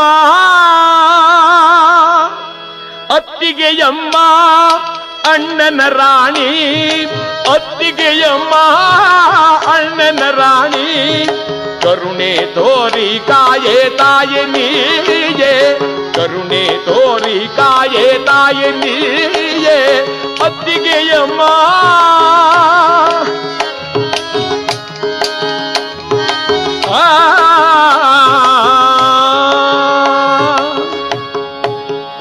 ಅತ್ತಿಗೆ, ನನ್ನ ಅಣ್ಣನ ರಾಣಿ, ಮಕ್ಕಳು ಬಹಳ ಹಸಿದು ಬಂದಿದ್ದಾರೆ, ದಯಮಾಡಿ ಅವರನ್ನ ಆಧರಿಸು ತಾಯಿ. ಆಕೆಂದ್ಲು, ಯಾರೇ ನೀನು? ನಾನತ್ತಿಗೆ ನಿನ್ನ ಗಂಡನಾದ ನಲರಾಜನ ತಂಗಿ. ಹೌದು ಹೌದು, ಹೋಗುವಾಗ ತವರು ಮನೆಯನ್ನು ಗುಡಿಸಿ ಗುಂಡಾಂತರ ಮಾಡಿ ಹೋದೆ, ಗಂಡನ ಮನೆಯನ್ನು ಸೇರಿ ಅದನ್ನು ನೆಲಸಮ ಮಾಡಿದೆ, ಪುನಃ ತವರು ಮನೆಗೆ ಬಂದಿದ್ದೇನೆ. ಒಳ್ಳೆ ಮಾತಿನಿಂದ ಹೊರಟೋಗು. ಮಹಾಸಾಧ್ವಿ ಸತಿ ಸಾವಿತ್ರಿ ಎಷ್ಟು ಭಯಭಕ್ತಿಯಿಂದ ಬಂದಿದ್ದಾಳೆ ಗಂಡನನ್ನು ಬಿಟ್ಟು. ನಲ್ಲತಂಗ ಮನಸ್ಸಿಗೆ ನೋವಾಯಿತು. ಏನಂದೆ? ನನ್ನನ್ನ ಆ ರೀತಿಯಾಗಿ ನನ್ನ ಸತೀತ್ವದ ಮೇಲೆ ಧಕ್ಕೆ ಬರುವಂತ ಮಾತನಾಡಿದೀಯಾ? ಹೇ ಜಗಜ್ಜನನಿ ಅಂಬಾ, ಅನವರತ ನೀನೇ ಗತಿಗೆಂದು ನಂಬಿರುವುದು ಸತ್ಯವಾಗಿದ್ದರೆ ನೀನೇ ನನ್ನನ್ನು ಕಾಪಾಡು. ನೀನೆ ಗತಿಗೆಲ್ದೆನುತ ನೀನೆ ಮತಿಗೆಲ್ದೆನುತ ನಿನ್ನನ್ನು ನಂಬಿದೆನು ತಾಯಿ. ಅನವರತ ಹೊರಗೆನುತ ಕರಗಳನ್ನು ಮುಗಿಯುತ್ತಲಿ ನಿನ್ನ ಬೇಡಿದೆ ನಂಬ ತಾಯೇ. ಮನವನ್ನು ಮಾಡುತ್ತಲಿ ಕರುಣೆಯನ್ನು ತೋರುತ್ತಲಿ ವರವನ್ನು ನೀನು ತಾಯೇ. ಮನವನ್ನು ಮಾಡುತ್ತಲಿ ಕರುಣೆಯನ್ನು ತೋರುತ್ತಲಿ ವರವನ್ನು ನೀಡು ತಾಯೇ. ವರವನ್ನು ನೀಡು ತಾಯೇ, ವರವನ್ನು ನೀಡು ತಾಯೇ, ವರವನ್ನು ನೀಡು ತಾಯೇ. ಅಂಬಾ, ನಿನ್ನನ್ನೇ ನಂಬಿರುವುದು ಸತ್ಯವಾಗಿದ್ದರೆ, ನನ್ನ ಪತಿಯನ್ನು ದೇವರೆಂದು ನಾನು ನಂಬಿರುವುದು ಸತ್ಯವಾಗಿದ್ದರೆ, ಹಾಕಿರುವ ಬೀಗಗಳೆಲ್ಲ ಬಿದ್ದು ಹೋಗಲಿ. ದಡ ದಡ ದಡ ದಡ ದಡ ದಡ ಬಿದ್ದು ಹೋಯ್ತು. ಮಕ್ಕಳೆಲ್ಲ ಒಳಗೆ ನುಗ್ಗಿದ್ರು. ಈ ಶ್ರೀದೇವಿ ನೋಡಿದ್ಲು, ಇವಳು ಅರಮನೆ ಬಾಗಿಲಿಗೆ ನಮಸ್ಕಾರ ಮಾಡೋದಕ್ಕೆ ಬಾಗಿಲೇ ಬಿದ್ದು ಹೋಯ್ತಲ್ಲ, ಇನ್ನು ಒಳಗಡೆ ನುಗ್ಗಿ ಅರಮನೆಗೆ ನಮಸ್ಕಾರ ಮಾಡಿದ್ರೆ ಅರಮನೆಯೇ ಬಿದ್ದು ಹೋಗುತ್ತೋ ಏನೋ ಎಂಬ ಕಲ್ಪನೆಯಲ್ಲಿ ಬಂದು ಆ ಹುಡುಗನೊಬ್ಬ ಬಟ್ಲಲ್ಲಿ ಜಲಪಾನ ಮಾಡುತ್ತಿದ್ದರೆ ಕೈಯನ್ನು ತೆಗೆದು ಕೆನ್ನೆಗೆ ಫೇಡನ್ನು ಹೊಡೆದಳು. ಇನ್ನೊಬ್ಬ ಹುಡುಗನನ್ನು ಎಡಗಾಲಿನಿಂದ ಒದ್ದಳು. ಅವರಿಬ್ಬರ ತಲೆ ಕೂದಲನ್ನು ಹಿಡಿದು ದರದರನ್ನು ಎಳತಂದು ಒಂದೊಂದಾಗಿ ಮೆಟ್ಲು ಹತ್ತಿ ಬರುತ್ತಿರತಕ್ಕಂಥ ನಲ್ಲತಂಗಳ ಮೇಲೆ ಎಸೆದು ಎಡಗಾಲನ್ನು ತೆಗೆದು ಒಂದು ಸಲ ಬರಬೇಡ ಎಂದು ಹಠ ಮಾಡಿ ಬರುತ್ತಿದ್ದೀಯೇನೇ, ತಲಗಾತೆ ಎಂದು ಒದ್ದಳಂತೆ. ಉರುಳಾಡಿ ಉರುಳಾಡಿ ಉರುಳಾಡಿ ಆ ಸೋಪಾನದ ಕಡೆಯಿಂದ ದಡ ದಡ ದಡ ದಡ ದರನೆ ಕೆಳಗೆ ಬಂದಿದ್ದೇ ಕಲ್ಲಿಗೆ ತಾಕಿ ಢಮ್ಮನೆ ಬಿದ್ದರು. ಮತ್ತೊಂದೆಡೆಯಲ್ಲಿ ಹಣೆಯಲ್ಲಿ ಗಾಯವಾಗಿ ರಕ್ತ ಸೋರುತ್ತಿದೆ. ಅದನ್ನು ಮುಟ್ಟಿ ನಲ್ಲತಂಗ ಹೇಳ್ತಾಳೆ, ಸುರಿ ರಕ್ತವೇ ಸುರಿ, ಕಟ್ಟಿಕೊಂಡ ಗಂಡನನ್ನ ನಡುಕಾಡಿನಲ್ಲಿ ಬಿಟ್ಟು ಬಂದ ರಕ್ತವೇ ಸುರಿ. ಅಣ್ಣ ನಿನ್ನವನಾದರೂ ಅತ್ತಿಗೆ ನಿನ್ನವಳೇನೇ, ಅಣ್ಣ ನಿನ್ನವನಾದರೂ ಅತ್ತಿಗೆ ನಿನ್ನವಳೇನೇ ಎಂದು ನನ್ನ ಗಂಡನಾಡಿದ ಮಾತನ್ನು ಧಿಕ್ಕರಿಸಿ ಬಂದ ರಕ್ತವೇ ಸುರಿ. ಹಿರಿಯ ಮಗ ಬಂದು ತಾಯಿಗೆ ಹೇಳ್ತಾನೆ, ಅಮ್ಮ ಅಮ್ಮ ಏನಪ್ಪ? ಮಾವನ ಮನೆಯ ಮೃಷ್ಟಾನ್ನ ಭೋಜನಕ್ಕಿನ್ನ ಅಪ್ಪನ ಮನೆಯ ಉಪವಾಸ ಮೇಲು. ತಾಯೆಂದಳು, ಮಗನೇ, ಇಷ್ಟೊಂದು ಅವಮಾನವಾಗುತ್ತೆ ಎಂದು ನಾನು ತಿಳಿದಿರಲಿಲ್ಲ. ನಡಿ ಮಗನೇ, ಹೋಗೋಣ ನಡಿ. ಮಕ್ಕಳನ್ನೆಲ್ಲ ಕರೆದುಕೊಂಡು ಅರಮನೆಯ ಹಿಂಭಾಗಕ್ಕೆ ಬಂದಿದ್ದಾಳೆ. ಅಲ್ಲಿ ಹುಡುಗರು ಆಟವಾಡುತ್ತಿದ್ರು. ನಲತಂಗ ಕೇಳಿದ್ಲು, ಅಪ್ಪ, ಇಲ್ಲೊಂದು ಬಾಳೆಯ ತೋಟ ಇತ್ತು, ಅಲ್ಲೊಂದು ಬಾವಿ ಇತ್ತು, ಎಲ್ಲಿದೆಯಪ್ಪ? ಒಬ್ಬ ಹುಡುಗ ಅಂದ, ಅಮ್ಮ, ಆ ನೆಲಭಾವಿ ತಾನೆ, ಇದೋ ನೋಡು ಬಾಳೆ ತೋಟ, ಒಳಗಡೆ ಹೋಗು. ಮಕ್ಕಳನ್ನು ಕರೆದುಕೊಂಡು ಅಲ್ಲಿಗೆ ಬರುವಾಗ ದೊಡ್ಡ ಮಗ ಕೇಳಿದ, ಅಮ್ಮ, ಇಲ್ಲಿಗೆ ಯಾಕೆ ಬಂದಿಯಮ್ಮ? ಮಗನೇ, ತವರು ಮನೆ ಎಂದರೆ ಹಾಗೆ, ತವರು ಮನೆ ಎಂದರೆ ಹೀಗೆ ಎಂದು ವಾದ ಮಾಡಿ ನಿಮ್ಮಪ್ಪನನ್ನು ನುಡುಕಾಡಿನಲ್ಲಿ ಬಿಟ್ಟು ಮಕ್ಕಳನ್ನು ಕರೆದುಕೊಂಡು ಬಂದ ನಾನು ಈ ಅಪಮಾನದ ಮುಖವನ್ನು ಹೊತ್ತು ನಿಮ್ಮ ಅಪ್ಪನ ಬಳಿಗೆ ಹೋಗಿದ್ದಾರೆ. ಕಂದ, ನಮ್ಮನ್ನ ಯಾರು ಬೇಡ ಎಂದರೂ ಈ ನಮ್ಮ ಗಂಗಮ್ಮ ಬೇಡ ಎನ್ನುವುದಿಲ್ಲ ಕಣೋ. ಬಾ ಮಗನೇ, ಬಾ, ನಾವೆಲ್ಲರೂ ಬಾವಿಲಿ ಬಿದ್ದು ಹೋಗೋಣ. ಅಮ್ಮ, ನಮ್ಮನ್ನೆಲ್ಲರನ್ನು ಬಾವಿಗೆ ಹಾಕ್ಬಿಡ್ತೀಯ ಅಮ್ಮ? ನಾನು ಬಿದ್ದು ಬಿಡ್ತೇನೆ ಮಗನೇ. ಒಬ್ಬ ಮಗ ಬಂದ, ಅಮ್ಮ, ಹಾಗಾದ್ರೆ ನನ್ನನ್ನು ಮೊದಲು ಹಾಕಿ. ಇನ್ನೊಬ್ಬ ಹುಡುಗ ಹೇಳ್ತಾನೆ, ಅಮ್ಮ ಬೇಡಮ್ಮ, ನಾನು, ನನ್ನ ತಮ್ಮನನ್ನು ಹಾಕಬೇಡ, ನಾನು ನಾನು ನಾನು. ತಾಯಿ ಹೇಳಿದ್ಲು, ಯಾರಾದ್ರೂ ಬನ್ನಿ ಮಕ್ಕಳೇ, ಯಾರಾದ್ರೂ ಒಬ್ಬರು ಬನ್ನಿಯಪ್ಪ.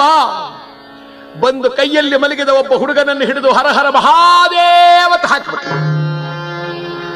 1, 2, 3, 4, 5, 6 ಮಕ್ಕಳನ್ನು ಹಾಕಿದರೆ ಹಿರಿಯ ಮಗ ಹಾಗೇ ನಿಂತಿದ್ದ. ಅಮ್ಮ, ಅಮ್ಮ, ನಾ ಬೀಳಲ್ಲ ಕಣೆ ಅಮ್ಮ. ಯಾಕೋ? ಅಮ್ಮ, ನಾ ಬೀಳೆನೆ, ಎನ್ನಮ್ಮ ಬೀಳೆನೆ, ಅಮ್ಮ ಬೀಳೆನೆ, ಎನ್ನಮ್ಮ ಬೀಳೆನೆ, ಅಮ್ಮ ನಾ ಬೀಳೆನೆ, ಎನ್ನಮ್ಮ ನಾ ಬೀಳೆನೆ, ಅಮ್ಮ ಬೀಳೆನೆ, ಎನ್ನಮ್ಮ ನಾ ಬೀಳೆನೆ. ನಿನ್ನವರೆಲ್ಲ ನೀರಲ್ಲಿ ಬಿದ್ದರು ಎಂದು ಎನ್ನಪ್ಪನಿಗೆ ಅರುಹುವರಾರೇ. ನಿನ್ನವರೆಲ್ಲ ನೀರಲ್ಲಿ ಬಿದ್ದರು ಎಂದಪ್ಪನಿಗೆ ಅರುಹುವರಾರೆ. ನೀ ನೀರೊಳು ಬೀಳೆನೆಂದೆನಗೆ ಮಾತನಿತ್ತೊಡೆ ನಾ ಬೀಳುವೆನೆ, ಅಮ್ಮ ಬೀಳೆನೆ, ಎನ್ನಮ್ಮ ಬೀಳೆನೆ. ಅಮ್ಮ, ನಾವೆಲ್ಲ ನೀರಿನಲ್ಲಿ ಬಿದ್ದು ಹೋದ್ರೆ ಅಪ್ಪನಿಗೆ ನಿನ್ನ ಮಕ್ಕಳೆಲ್ಲ ಬಿದ್ದು ಹೋದ್ರು ಅಂತ ಹೇಳೋರು ಯಾರಮ್ಮ? ನೀನ್ ಬೀಳೋಲ್ಲ ಅಂತ ನನಗೆ ಮಾತು ಕೊಟ್ರೆ ನಾ ಬಾವಿಲ್ ಬಿದ್ದು ಬಿಡ್ತೀನಮ್ಮ. ತಾಯಿ ಓಡಿ ಬಂದು ಮಗನನ್ನು ತಬ್ಬಿ, ಕಂದ, ನಿಮ್ಮನ್ನೆಲ್ಲ ನೀರಿಗೆ ಹಾಕಿ ನಾನಿರಲೆ, ಅದ ನೋಡು ನೀರಿನಲ್ಲಿ ತಮಗೆ ಸುತ್ತಿರುವ ಮಕ್ಕಳನ್ನ ಅನ್ನುವಾಗ ಹುಡುಗ ಬಾಗಿ ನೋಡಿ ತಂಗಿ ತಮ್ಮಂದಿರನ್ನ, ಇದೋ ಬಂದೆ, ನಾನು ಬಂದೆ ಅಮ್ಮ, ನಾನು ಹೋಗ್ತೇನೆ ಅಂತ ತಾನೇ ಹಾರಿಬಿಟ್ಟ. ನಲ್ಲ ತಂಗ ಸೆರಗನ್ನು ಸೊಂಟಕ್ಕೆ ಬಿಗಿದು ಹೇಳ್ತಾಳೆ, ಶಿವನೇ, ನನ್ನ ಗತಿ ಇನ್ನಾರಿಗೂ ಬರದಿರಲಿ ಎನ್ನಪ್ಪ. ಪತಿಯ ಮಾತನ್ನು ಮೀರಿ ಬಂದ ಸತಿಗೊದಗಿದ ಈ ದುರ್ಗತಿಯು ಕ್ಷಿತಿಯೊಳಗಿರುವ ಎಲ್ಲ ಸತಿಯರಿಗೆ ಗೋಚರವಾಗಲಿ ಹರನೇ. ಇದೋ ನಾನು ಬರುತ್ತಿದ್ದೇನೆ. ಹರ ಹರ ಮಹಾದೇವತ ಹಾರಿದರಂತೆ. ಹಾರಿದ ಕೂಡಲೇ ಆ ಮಕ್ಕಳನ್ನೆಲ್ಲ ಬಾಚಿ ತಪ್ಪಿದಳು. ಗಂಗಮ್ಮ 1 ಸಲ 2 ಸಲ ನೋಡಿ 3ನೇ ಸಲಕ್ಕೆ ನೀರಿನೊಳಗಡೆ ಎತ್ಕೊಂಡು ಹೊರಟೋದ್ಲು. ವಿಚಿತ್ರವೆಂದರೆ ಇಲ್ಲಿ ನಲಮಹಾರಾಜನಿಗೆ ಯುದ್ಧದಲ್ಲಿ ಜಯ. ಮನೆಗೆ ಬರ್ತಿದ್ದಾನೆ. ಶ್ರೀದೇವಿ ನೋಡಿದ್ಲು. ಬಂದಿದ್ದೆ ಎಲ್ಲಿ ನನ್ನ ತಂಗಿ ಅಂದ್ರೆ ಏನ್ ಮಾಡ್ಲಿ ಅಂತ ಬಹು ಉಪಚಾರವನ್ನು ಮಾಡಿ ತಂಬಿಗೆಯಲ್ಲಿ ಜಲವನ್ನು ತಂದು ಪಾದಕ್ಕೆ ಸುರಿದು ಆ ತೀರ್ಥವನ್ನು ತಲೆಯ ಮೇಲೆ ಹಾಕೊಳ್ತಾ ಗಂಗಾ, ಯಮುನಾ, ಸರಸ್ವತಿ, ಸಿಂಧು, ನರ್ಮದಾ, ಕಾವೇರಿ ಎಲ್ಲ ಪುಣ್ಯ ನದಿಗಳ ಸ್ಮರಣೆ ಮಾಡಿದ್ಲು. ಅಣ್ಣ ಅಂದುಕೊಳ್ತಾನೆ, ನನ್ನ ತಂಗಿ ಬಂದಿದ್ದರಿಂದ ನನ್ನ ಹೆಂಡತಿಗೂ ಒಳ್ಳೆ ಗುಣ ಬಂದಿದೆ. ಭೋಜನಕ್ಕಾಗಿ ಕುಳಿತವನ ಕೈಯಲ್ಲಿ ಆ ಸಿಹಿ ತಿಂಡಿಯನ್ನು ಹಿಡಿದು, ಆ ತಂಗ, ಮಕ್ಕಳೇ. ಆ ಶ್ರೀದೇವಿ ಅಳಲಾರಂಭಿಸಿದ್ಲು, ಸ್ವಾಮಿ, ನಿಮ್ಮ ತಂಗಿ ಎಂತ ಕೆಲಸ ಮಾಡಿದ್ರಿ? ಬೇಕಾದಷ್ಟು ಐಶ್ವರ್ಯ ಕೊಟ್ಟೆ, ಅವ್ರಿಗೆ ಬೇಕಾದ ಒಡವೆಗಳನ್ನೆಲ್ಲ ಕೊಟ್ಟೆ, ಚೈನ್ ಸರ, ತಳಗ್ ಸರ, ಪೌನ್ ಸರ, ಅವಲಕ್ಕಿ ಸರ, ಕಳ್ಳೆಕಾಯಿ ಸರ, ಆ ಸರ, ಈ ಸರ, ಸರ ಸರ ಸರ ಸರ ಸರ ಸರ ಅಂತ ಎಷ್ಟೊಂದು ಸರ ಕೊಟ್ಟೆ. ಇಷ್ಟೆಲ್ಲ ಕೊಟ್ಟರು ನಿನ್ನೆ ರಾತ್ರಿ ನಿಮ್ಮ ತಂಗಿ ನಮ್ಮ ದೊಡ್ಡ ಪೆಟ್ಟಿಗೆಯಲ್ಲಿರಬಹುದಾದಂತ ವಜ್ರ ವೈಡೂರ್ಯಗಳನ್ನೆಲ್ಲ ಕದ್ದು ಮಕ್ಕಳನ್ನು ಕರೆದುಕೊಂಡು ಹೇಳಿದೆ ಕೇಳಿದೆ ಹೊರಟೋದ್ಲು. ಕೈಯಲ್ಲಿ ಹಿಡಿದಿದ್ದ ತಿಂಡಿಯನ್ನು ನೆಲಕ್ಕೆ ಸುರಿದು ಅಣ್ಣ ಹೇಳ್ತಾನೆ, ನಾವು ಯಾರ ಮಕ್ಕಳು ಗೊತ್ತೇನೆ? ಪತಿಯು ಸತ್ತನೆಂಬ ವಾರ್ತೆಯನ್ನು ಕೇಳಿದೊಡನೆ ಚಿತೆಯನೇರಿದ ಶೀಲವತಿಯ ಸುತರು ನಾವು. ತಾಳು ಬರ್ತೇನೆ. ಹೊರಗಡೆಗೆ ಬಂದಿದ್ದೆ. ಸೇವಕರನ್ನು ಕೇಳಿದ, ಏನಾಯಿತು? ಮಕ್ಕಳೊಂದಿಗೆ ತಾಯಿ ಮನೆಗೆ ಬಂದರೆ ಎಂಬ ಒದ್ದು ನೂಕಿದ್ಲು ಗುರುಗಳೇ. ಒಡೆಯ ಎಂಬ ಅಳುತ್ತಳ್ತ ಮಕ್ಕಳನ್ನು ಕರ್ಕೊಂಡು ಅರಮನೆಯ ಹಿಂಭಾಗಕ್ಕೆ ಹೊರಟೋದ್ಲು. ಅಣ್ಣ ತಂಗಾತ ಓಡಿದ. ಅದೇ ಮಕ್ಕಳು ದೊರೆತರು. ಅವರನ್ನು ಕೇಳಿದಪ್ಪ, ಇಲ್ಲಿ ಯಾರಾದ್ರೂ ಹೆಣ್ಣು ಮಕ್ಕಳನ್ನು ಕರ್ಕೊಂಡು, ಹೌದು ಮಹಾರಾಜರೇ, ಮೊನ್ನೆ ದಿವಸ ಬಂದಿದ್ಲು, ನೀರು ಕುಡಿಬೇಕು ಅಂದಿದ್ದಕ್ಕೆ ಬಾಳೆ ತೋಟವನ್ನು ತೋರಿಸಿದ್ವಿ. ಅಣ್ಣ, ಬಾಳೆ ತೋಟದಲ್ಲಿ ಏನ್ ಕೇಳಿದ್ಲಪ್ಪ? ನೀರು ಕುಡಿಬೇಕು ಅಂದ್ಲು, ಬಾವಿ ತೋರಿಸಿದ್ವಿ. ಹಾ, ಬಾವಿ. ತಂಗಾತ ಬಂದ. ಓಡೋಡಿ ಬಂದು ಬಾವಿಯಲ್ಲಿ ಬಗ್ಗಿ ನೋಡಿದರೆ ನಲ್ಲ ತಂಗ 7 ಜನ ಮಕ್ಕಳ ಸಹಿತ ನೀರಿನಲ್ಲಿ ತೇಲುತ್ತಾ ಇದ್ದಾಳೆ. ಅಣ್ಣ ಅರಚಾಡಿದ, ನರಳಾಡಿದ, ಕೂಗಾಡಿದ, ತಂಗ ಎಂಥ ಕೆಲಸ ಮಾಡಿದೀಯಮ್ಮ. ತಲೆಯ ಪಾಗನ್ನು ತೆಗೆದು ಬಾವಿಯ ಕಟ್ಟಿಗೆ ಕಟ್ಟಿ ಅದರ ಸಹಾಯದಿಂದ ಬಾವಿಗಿಳಿದು ತಂಗಿಯ ಕೈಯನ್ನು ಬಲವಂತವಾಗಿ ಬಿಡಿಸಿ ಒಂದೊಂದು ಮಗವನ್ನಾಗಿ ಮೇಲಕ್ಕೆ ತಂದು ಆ 7 ಜನ ಮಕ್ಕಳನ್ನು, ತಂಗಿಯನ್ನು ಒಂದರ ಮೇಲೊಂದು ಪೇರಿಸಿದ ಸೌದೆಯ ಮೇಲೆ ಮಲಗಿಸಿ ತಂಗಿಯ ಗಲ್ಲ ಹಿಡಿದು ಅಳುತ್ತಾ ಹೇಳ್ತಾರಮ್ಮ, ನೀನು ಅಣ್ಣ ಎಂದು ಬಾಯಿ ತೆರೆದಾಗ ಸಿಹಿ ತಿಂಡಿಯನ್ನು ನಿನ್ನ ಬಾಯಿಗಿಡಬೇಕೆಂದಿದ್ದ ಈ ಕೈ ನಿನಗೆ ಬೆಂಕಿಯನ್ನಿಡುವಂತಾಯಿತೆ ತಂಗಿ. ಹರ ಹರ ಶಿವ ಶಿವ ನಾನೆಂತು ಸಹಿಸಲಿ. ಮಹಾದೇವೆಂದು ಬೆಂಕಿಯನ್ನಿಟ್ಟ. ಭಗ ಭಗ ಭಗ ಭಗ ಭಗನ ಉರಿದು ಹೋಯಿತು. ಅಮ್ಮ, ನಾನು ಬರುತ್ತಿದ್ದೆ, ನನಗೆ ಸ್ವಲ್ಪ ಕೆಲಸ ಇದೆ, ಬರ್ತೇನೆ, ತಾಳು ತಾಯಿ ಅಂತ ನೇರವಾಗಿ ಬಂದು ಅರಮನೆಯಲ್ಲಿ ಮಂತ್ರಿಯನ್ನು ಕರೆದ. ಮಂತ್ರಿ, ನನ್ನ ಮಗನಿಗೆ ರಾಜ್ಯಾಭಿಷೇಕವನ್ನು ಮಾಡಿ ನಾನು ವಾನಪ್ರಸ್ಥಾಶ್ರಮಕ್ಕೆ ಹೋಗಬೇಕು. ನಾಳೆ ಪಟ್ಟಾಭಿಷೇಕ ಜನಗಳನ್ನು ಕರೆಸು. ರಥಗಳನ್ನು ಕರೆಸಿ ಸಾಲು ರಥಗಳ ಮೇಲೆ ನಾಡಿನಿಂದೆಲ್ಲ ಜನಗಳು ಬರುತ್ತಿದ್ದಾರೆ. ಕಾಡು ಮಾರ್ಗದಲ್ಲಿ ಬರಬಹುದಾದ 4-6 ರಥಗಳನ್ನ ಅಲ್ಲೊಂದು ಮರದಡಿಯಲ್ಲಿ ಹುಚ್ಚನಂತ ಕುಳಿತಿದ್ದ ನಲತಂಗಾದೇವಿಯ ಗಂಡ ವಿಜಯೇಂದ್ರ ಭೂಪ ನೋಡಿದ. ಅಯ್ಯ, ಬಹುದೂರ ಸಾಗ್ತಿದ್ದೀರಾ ಸ್ವಾಮಿ? ಹೌದಪ್ಪ, ನಾವು ಮಧುರಾನಗರಿಗೆ ಹೋಗ್ತಿದ್ದೀವಿ. ಹಾ, ಮಧುರಾನಗರಿಗೆ ಹೋಗ್ತಿದ್ದೀರಾ ಸ್ವಾಮಿ? ನಾನು ಆ ಕಡೆನೆ ಹೋಗಬೇಕು. ಯಾರೋ ನನ್ನನ್ನು ಮರೆತು ಬಿಟ್ಟಿದ್ದಾರೆ. ಅವರು ನನ್ನನ್ನು ಮರೆತರು, ನಾನು ಅವರನ್ನು ಮರೆಯೋ ಹಾಗಿಲ್ಲ. ಅವರನ್ನು ನೋಡಬೇಕೆಂಬ ಆಶೆ ಹಗಲಿರುಳು ನನಗೆ ನಿದ್ದೆ ಬಾರದು, ಕುಳಿತಿರಲಾಗದು. ಆದರೆ ನಡೆಯಲು ಶಕ್ತನಲ್ಲ. ದಯಮಾಡಿ ನನ್ನನ್ನು ಕರ್ಕೊಂಡು ಹೋಗಿ ಸ್ವಾಮಿ. ಅದರಲ್ಲೊಬ್ಬಾತ ಪುಣ್ಯಾತ್ಮ, ಬಾಪ ಬಾ, ಅಯ್ಯೋ ಎಂಥವರಿಗೂ ಕಷ್ಟಕಾಲ ಬರುತ್ತೆ ಬಾಪ ಎಂದು ಹೇಳಿ ರಥದಲ್ಲಿ ಕೂರಿಸಿ ಕರತಂದ. ಕೋಟೆಯ ಬಾಗಿಲಿನಲ್ಲಿ ಎಲ್ಲರಿಗೂ ಸ್ವಾಗತವನ್ನು ಬಯಸುತ್ತಿದ್ದ ನಲಮಹಾರಾಜ ಭಾವನನ್ನು ಕಂಡು ಹೆದರಿ ಗಡಗಡನೆ ನಡುಗುತ್ತಾ, ಭಾವಜಿ ನಮಸ್ತೆ. ವಿಜಯೇಂದ್ರ ಭೂಪ ನಗುತ್ತಾನೆ, ನಿನ್ನಂಥ ಶ್ರೀಮಂತರಿಗೆ ನಮಸ್ತೆ, ನಮ್ಮಂಥ ಪಾಪಿಗಳಿಗೆ ಈ ದುರವಸ್ಥೆ. ಅಯ್ಯ, ನನ್ನ ಹೆಂಡತಿ ಮಕ್ಕಳೆಲ್ಲೋ? ನಲರಾಜ ಕೈ ಹಿಡಿದು ಅರಮನೆಯ ಹಿಂಭಾಗಕ್ಕೆ ಕರೆತಂದು ಬಹುದೂರ ಸಾಗಿ ಆ ಬಾವಿಯ ಪಕ್ಕದಲ್ಲಿರುವ ಬೂದಿಯ ಗುಡ್ಡೆಯನ್ನು ತೋರಿ ಹೇಳಿದ, ಭಾವಾ, ನಾನಿಲ್ಲದ ಸಮಯದಲ್ಲಿ ನನ್ನ ಹೆಂಡತಿ ಎಡಗಾಲಿನಲ್ಲಿ ಒದ್ದು ನೂಕಿದಳಂತೆ. ಅಪಮಾನ ಸಹಿಸದೆ ನಿನ್ನ ಹೆಂಡತಿ ಮಕ್ಕಳ ಸಹಿತ ಬಾವಿಲಿ ಬಿದ್ದೋದ್ರು. ಅವಳನ್ನು ಸುಟ್ಟ ಬೂದಿ ಈ ವಿಜಯೇಂದ್ರ ಭೂಪ ಮಕ್ಕಳೇ ತಂಗಾತ ಮೇಲೆ ಬಿದ್ದ. ಆ ಬೂದಿ ಗುಡ್ಡೆಯಲ್ಲಿ ಹೊರಳಾಡುತ್ತಿದ್ದರೆ ಇದನ್ನು ನೋಡಲಾರದೆ ನಲಮಹಾರಾಜ ಕಣ್ಣನ್ನು ಮುಚ್ಚಿಕೊಂಡರೆ ಎದ್ದ ವಿಜಯೇಂದ್ರ ಭೂಪ ನಲರಾಜರ ಸೊಂಟದಲ್ಲಿದ್ದ ಚಂದ್ರದ ಕತ್ತಿಯನ್ನು ತಗವನಾಗಿ ತನ್ನ ಕಂಠಕ್ಕೆ ತಾನೇ ಹರಹರ ಮಹಾದೇವತ ಢಾಮನೆ ಹಾಕಿದರಂತೆ. ನಲರಾಜ ಹೇಳ್ತಾನೆ, ಭಾವ, ಇಷ್ಟು ಬೇಗ ನೀನು ಪ್ರಾಣ ಬಿಟ್ಟುಬಿಟ್ಟಿಯಾ? ನಾನು ಬರುತ್ತಿದ್ದೆ, ಸ್ವಲ್ಪ ಕೆಲಸ ಇದೆ, ಮುಗಿಸಿ ಬರ್ತೇನೆ, ತಾಳು ಎಂಬುದಾಗಿ ಆತನಿಗೂ ಬೆಂಕಿಯನ್ನು ಹಚ್ಚಿ ಅರಮನೆಗೆ ಬಂದ. ಮಗನಿಗೆ ಪಟ್ಟವನ್ನು ಕಟ್ಟಿದ. ಹೆಂಡತಿಯನ್ನು ಕೇಳಿದ, ಏನೇ ಎಲ್ಲ ಒಡವೆ ಹಾಕೊಂಡಿದ್ದೇನೆ? ಎಲ್ಲ ಹಾಕೊಂಡ್ಬಿಟ್ಟಿದ್ದೇನ್ರಿ. ಇನ್ಯಾವುದು ಒಡವೆ ಇಲ್ವಾ? ಇನ್ಯಾವುದು ಇಲ್ರಿ, 2 ಬಂಗಾರದ ಇಟಿಕೆ ಇದೆ, ತೆಗೆದು ಅದು ತಲೆ ಮೇಲೆ ಇಟ್ಕೊಂಬಿಡೆ. ಅಯ್ಯ, ಚೆನ್ನಾಗಿರಲ್ಲ ಕಣ್ರಿ, ಹೋಗ್ಲಿ ಬಿಡು. ಯಾರಲ್ಲಿ ಸಿಪಾಯಿಗಳೇ? ಸ್ವಾಮಿ, ಶಂಖಧ್ವನಿ ಕುದುರೆ ತಗೊಂಬನ್ರು. ಶಂಖಧ್ವನಿ ಕುದುರೆ ಅಂದ್ರೆ ಕತ್ತೆ ಅಂತ. ಅದನ್ನು ತರಿಸಿ ಇವಳನ್ನು ಹಿಂದೆ ಮುಂದೆ ಕೂರಿಸಿ 2 ಸಿಪಾಯಿಗಳನ್ನು ಕರೆದವ್ರ ಕೈಗೆ ಚಾವಟಿ ಕೊಟ್ಟ. ಈ ಬೀದಿ ಬೀದಿ ಎಲ್ಲ ಮೆರವಣಿಗೆ ಮಾಡಿಸ್ಕೊಂಡ್ಬಂದು ಅಲ್ಲಲ್ಲಿ ನಿಲ್ಸ್ಕೊಂಡು ಈ ಚಾವಟಿಲಿ ಎರಡೆರಡು ಏಟ್ ಹಾಕ್ರು. ಅವ್ರಿಗೆ ಭಯವಾಗ್ಬಿಡ್ತು. ಅವರು ಏನಂದ್ರೆ ಸ್ವಾಮಿ ಅದೇ ಕಣಯ್ಯ, ಈ ಊರೆಲ್ಲ ಸುತ್ತಾಡಿಸಿ ಅಲ್ಲಲ್ಲಿ ಎರಡೆರಡು ಏಟ್ ಹಾಕ್ರು. ಸರಿ ಸ್ವಾಮಿ, ಭಯ.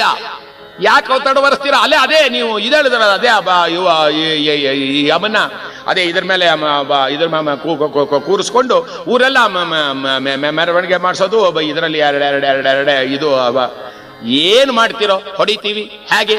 ಜೋರಾಗಿ ಅಂದ್ರೆ ಹೇಗೆ? ಚರ್ಮ ಸುಲಿಯೋ ಹಾಗೆ ಹೇಗೋ? ಇನ್ನೊಬ್ಬ ಅಂದಲೇ ಹೊಡೆ ತೋರ್ಸ, ಚಾವಟಿ ತೆಗೆದು ಫೇಡ್ ಹೊಡೆದ್ರು. ಆಗ ಅಯ್ಯಯ್ಯ ಯಾಕ್ರಿ ಹೊಡಿತೀರಾ? ರಾಜಮಾತಿ ಆಗ್ಬೇಕಾದ್ರೆ ಹಾಗಾದ್ರೂ ಸರಿ. ಊರೆಲ್ಲ ಮೆರವಣಿಗೆ ಆಯಿತು. ಕುದಿಯುವ ಎಣ್ಣೆಯ ಕೊಪ್ಪರಿಕೆಯಲ್ಲಿ ಹಾಕಿಸಿತು. ತಾನು ಬಾವಿ ಕಟ್ಟೆ ಹತ್ತಿರಕ್ಕೆ ಬಂದಿದ್ದೆ. ತಾನೇ ಸೌದೆಗಳನ್ನು ಜೋಡಿಸಿ ಬೆಂಕಿಯನ್ನು ಹಚ್ಚಿ ಅದರ ಮಧ್ಯದಲ್ಲಿ ನಿಂತು, ಶಂಕರನೇ, ನೀನು ಮಾಡಿದ ಕಥೆಯು ಇಂದಿಗೆ ಕೊನೆಯಾಗಲಿ ಸ್ವಾಮಿ. ಇದು ನನ್ನ ತಂಗಿ ಭಾವ ಮಕ್ಕಳ ಜೊತೆಯಲ್ಲಿ ನನ್ನನ್ನು ಸೇರಿಸಿಕೋ. ಹರ ಹರ ಮಹಾದೇವ, ಎಂಥ ಕೆಲಸವನ್ನು ಮಾಡಿದೆ ದೇವ. ಹೇ ಅಂಬಾ, ನಿನಗಾದರೂ ಸಹ ನನ್ನ ಮೇಲೆ ಗಮನ ಬರಲಿಲ್ಲವೇ ಅಮ್ಮ?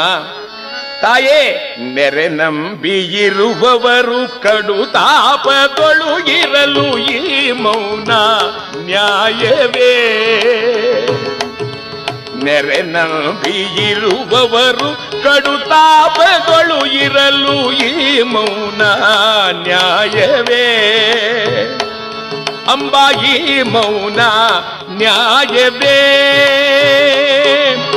ಅಮ್ಮ ಅಮ್ಮ ಎಂದು ಕರ ಮುಗಿದು ಕರೆಯುವ ಮೊರೆಯು ನಿನಗೆ ಕೇಳದೆ, ಮೂಜಗತಾಯಾಗಿ ಮಮತಾಮಯಿಯಾಗಿ, ಮೂಜಗತಾಯಾಗಿ ಮಮತಾಮಯಿಯಾಗಿ ಕಲ್ಲಾಗಿ ನೀ ಕುಳಿತೆಯೇ ಅಂಬ, ಕಲ್ಲಾಗಿ ಕುಳಿತೆಯೇ. ಹರ ಹರ ಮಹಾದೇವ, ಜಗದಂಬಾ, ನೀನೇ ಮೌನವಾದ ಮೇಲೆ ಈ ಲೋಕವೇನಿದೆ ನೋಡೆಂಬುದಾಗಿ ಖಡ್ಗವನ್ನು ತೆಗೆದು ತನ್ನ ಕಂಠಕ್ಕೆ ತಾನೇ ಹರ ಹರ ಮಹಾದೇವ ಢಮ್ಮನೆ ಹಾಕಿದ. ಆತನು ಸುಟ್ಟು ಬೂದಿಯಾದ. ಕೈಲಾಸದಲ್ಲಿ ಪರಮೇಶ್ವರ ಕುಳಿತಿದ್ದವನು ನಕ್ಕ. ಪಾರ್ವತಿ ಕೇಳಿದ್ಲು, ಯಾಕೆ ಸ್ವಾಮಿ ನಗ್ತಿದ್ದೀರಾ? ಪಾರ್ವತಿ, ಅಲ್ಲಿ ನೋಡು, ಏನ್ರಿ ಅದು? ಆ ಬೂದಿ ಗುಡ್ಡೆ ಇದೆಯಲ್ಲ, ಹಿಂದೆ ರಾಮಲಿಂಗೇಶ ಮಹಾರಾಜ ಮತ್ತು ಶೀಲವತಿಯರಿಗೆ ನಾವು ವರವನ್ನು ಕೊಟ್ಟಿದ್ದವಲ್ಲ, ಆ ವರದಲ್ಲಿ ಹುಟ್ಟಿದ ಮಕ್ಕಳು, ಅವರ ಮಕ್ಕಳು ಎಲ್ಲರೂ ಸುಟ್ಟು ಬೂದಿಯಾದ್ರು ಕಣೆ. ಕಾರಣವೇನು ಸ್ವಾಮಿ? ನಾನು ಎಂಬ ಅಹಂಕಾರ ನಲತಂಗ ಮನಸ್ಸಿನಲ್ಲಿ ಮೂಡಿದ್ದರಿಂದ ಆಕೆಯನ್ನ ನಾನು ಈ ರೀತಿ ಶಿಕ್ಷಿಸಬೇಕಾಯಿತು. ಆ ಕೂಡಲೇ ಪಾರ್ವತಿ ದೇವಿ ಹೇಳ್ತಾಳೆ, ಏನ್ರಿ ಮಕ್ಕಳು ತಿಳಿಯದೆ ಏನಾದರೂ ತಪ್ಪು ಮಾಡಿದರೆ ಅವನ ಶಿಕ್ಷೆ ಮಾಡಿ ತಿದ್ದಬೇಕೇ ವಿನಃ ಅವ್ರನ್ನ ಕೊಂದಾಕ್ಬಿಡ್ತೀರಾ? ನೀವು ಅವ್ರನ್ನ ಬದುಕಿಸ್ತೀರೋ ನನ್ನ ಪ್ರಾಣ ಬಿಟ್ಬಿಡ್ಲೋ? ಅಯ್ಯೋಯ್ಯೋ, ಎಷ್ಟು ಬೇಗ ತೀರ್ಮಾನಕ್ಕೆ ಬಂದೆ. ಸ್ವಲ್ಪ ತಾಳು. ನಂದೀಶ್ವರ ಸ್ವಾಮಿ, ಹೋಗಿ ಸ್ವಲ್ಪ ಬೂದಿ ತಗೊಂಬಾರಯ್ಯ. ನಂದೀಶ್ವರ ಭೂತಳಕ್ಕೆ ಬಂದಿದ್ದೆ, ವಾಪಸ್ ಹಿಂತಿರುಗಿ ಬಂದ. ಯಾಕಪ್ಪ ಸ್ವಾಮಿ, ಅಲ್ಲಿ ಬೇಕಾದಷ್ಟು ಬೂದಿ ಗುಡ್ಡೆ ಬಿದ್ದಿವೆ, ಯಾವ ಬೂದಿ ತರಲಿ? ಅಯ್ಯ, ಯಾವುದು ನಮ ಶಿವಾಯ ನಮ ಶಿವಾಯ ನಮ ಶಿವಾಯ ಎಂದು ಶಿವನಾಮ ಸಂಕೀರ್ತನೇನು ಹೇಳುತ್ತೋ ಅದನ್ನು ತೆಗೆದುಕೊಂಡು ಬಾರೋ. ಓಡೋಡಿ ಬಂದ ನಂದೀಶ್ವರ. ಅಯ್ಯೋ, ಬದುಕಿರೋ ಜನವೇ ಶಿವ ಶಿವ ಅನ್ನಲ್ಲ ಅಂತಾರಲ್ಲ, ಸತ್ತ ಜನರ ಬೂದಿ ಶಿವ ಶಿವ ಅನ್ಬೇಕಾದ್ರೆ ಅವರು ಇನ್ನೆಂಥ ಪುಣ್ಯಾತ್ಮರು. ಓಡಿ ಬಂದು ಒಂದು ಬೂದಿ ಗುಡ್ಡೆ ಹತ್ರ ಕಿವಿ ಕೊಟ್ಟನಂತೆ. ಅವನ್ಯಾರೋ ಸತ್ತವನು ಸಾಯುವಾಗ ಬೀಗದ ಕೈ ಬೀಗದ ಕೈ ಬೀಗದ ಕೈ ಬೀಗದ ಕೈ ಸತ್ತ. ಇವನ ಮನೆ ಹಾಳಾಗ ಸಾಯುವಾಗ್ಲೂ ಬೀಗದ ಕೈಯಿಂದ ಸತ್ನಲ್ಲ ಅಂತ ಮತ್ತೊಂದು ಬೂದಿ ಗುಡ್ಡೆ ಹತ್ರ ಕಿವಿ ಕೊಟ್ಟ. ಅವನು ಕುಂಬಳಕಾಯಿ ಕುಂಬಳಕಾಯಿ ಕುಂಬಳಕಾಯಿ. ಅಯ್ಯಯ್ಯೋ, ಕೈಲಾಸ ಬಿಟ್ಟು ಬಂದು ನಾನು ಎಂತ ಕಡೆ ಸಿಕ್ಕಾಕೊಂಡೆ ಅಂತ ಬಾವಿ ಕಟ್ಟೆ ಹತ್ರ ಬರುವಾಗ ಓಂ ನಮ ಶಿವಾಯ ಓಂ ನಮ ಶಿವಾಯ ಇದನ್ನು ಕೇಳಿ ಈತ ಅಂತಾನೆ, ಎನಗೇಕೆ ಕೈಲಾಸ ಎನಗೇಕೆ ವೈಕುಂಠ ಇದು ಎನಗೆ ಈಗ ಸಾಲದೆ. ಎನಗೇಕೆ ಕೈಲಾಸ ಎನಗೇಕೆ ವೈಕುಂಠ ಇದು ಎನಗೆ ಈ ಪರಿಯು ಸಾಲದೆ. ಹರ ಹರ ಶಿವ ಶಿವ ಶಂಕರ ಎಂತೆಂಬ ನಾಮ ಒಂದಿರಲೆನಗೆ ಸಾಲದೆ ಸಾಲದೆ ಸಾಲದೆ.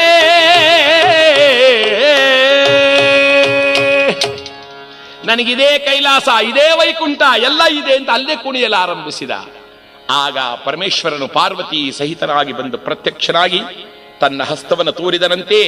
ಅಮೃತ ಹಸ್ತವನ್ನು ತೋರಿದೊಡನೆ ನಲ್ಲತಂಗ, ಆ ನಲಮಹಾರಾಜ, ವಿಜಯೇಂದ್ರ ಭೂಪ, 7 ಜನ ಮಕ್ಕಳು, ಇಷ್ಟು ಜನರು ಥಟ್ಟನೆ ಗೆದ್ದು ಬಿದ್ದರು. ಪರಮಾತ್ಮ ಕೇಳಿದ, ಅಮ್ಮ ತಂಗ, ನಿನಗೇನು ಬರಬೇಕಮ್ಮ? ಆಕೆ ಪಕ್ಕದಲ್ಲಿ ತಿರುಗಿ ನೋಡಿ, ಸ್ವಾಮಿ ಎಲ್ಲರೂ ಇದ್ದಾರೆ, ನನ್ನ ಅತ್ತಿಗೆ ಇಲ್ವಲ್ಲ. ಛೀ ಛೀ ಛೀ ಛೀ, ಅವಳು ಮಹಾಪಾಪಿ, ನಿನಗೆ ಕೊಡಬಾರದ ಕಷ್ಟವನ್ನು ಕೊಟ್ಟವಳು, ಅವಳನ್ಯಾಕೆ ಕೇಳ್ತಿದ್ದೀಯಮ್ಮ? ಎಲ್ಲಾದ್ರೂ ಉಂಟ ಸ್ವಾಮಿ? ಆಕೆಯೇ ನನ್ನ ಭಾಗದ ಗುರು.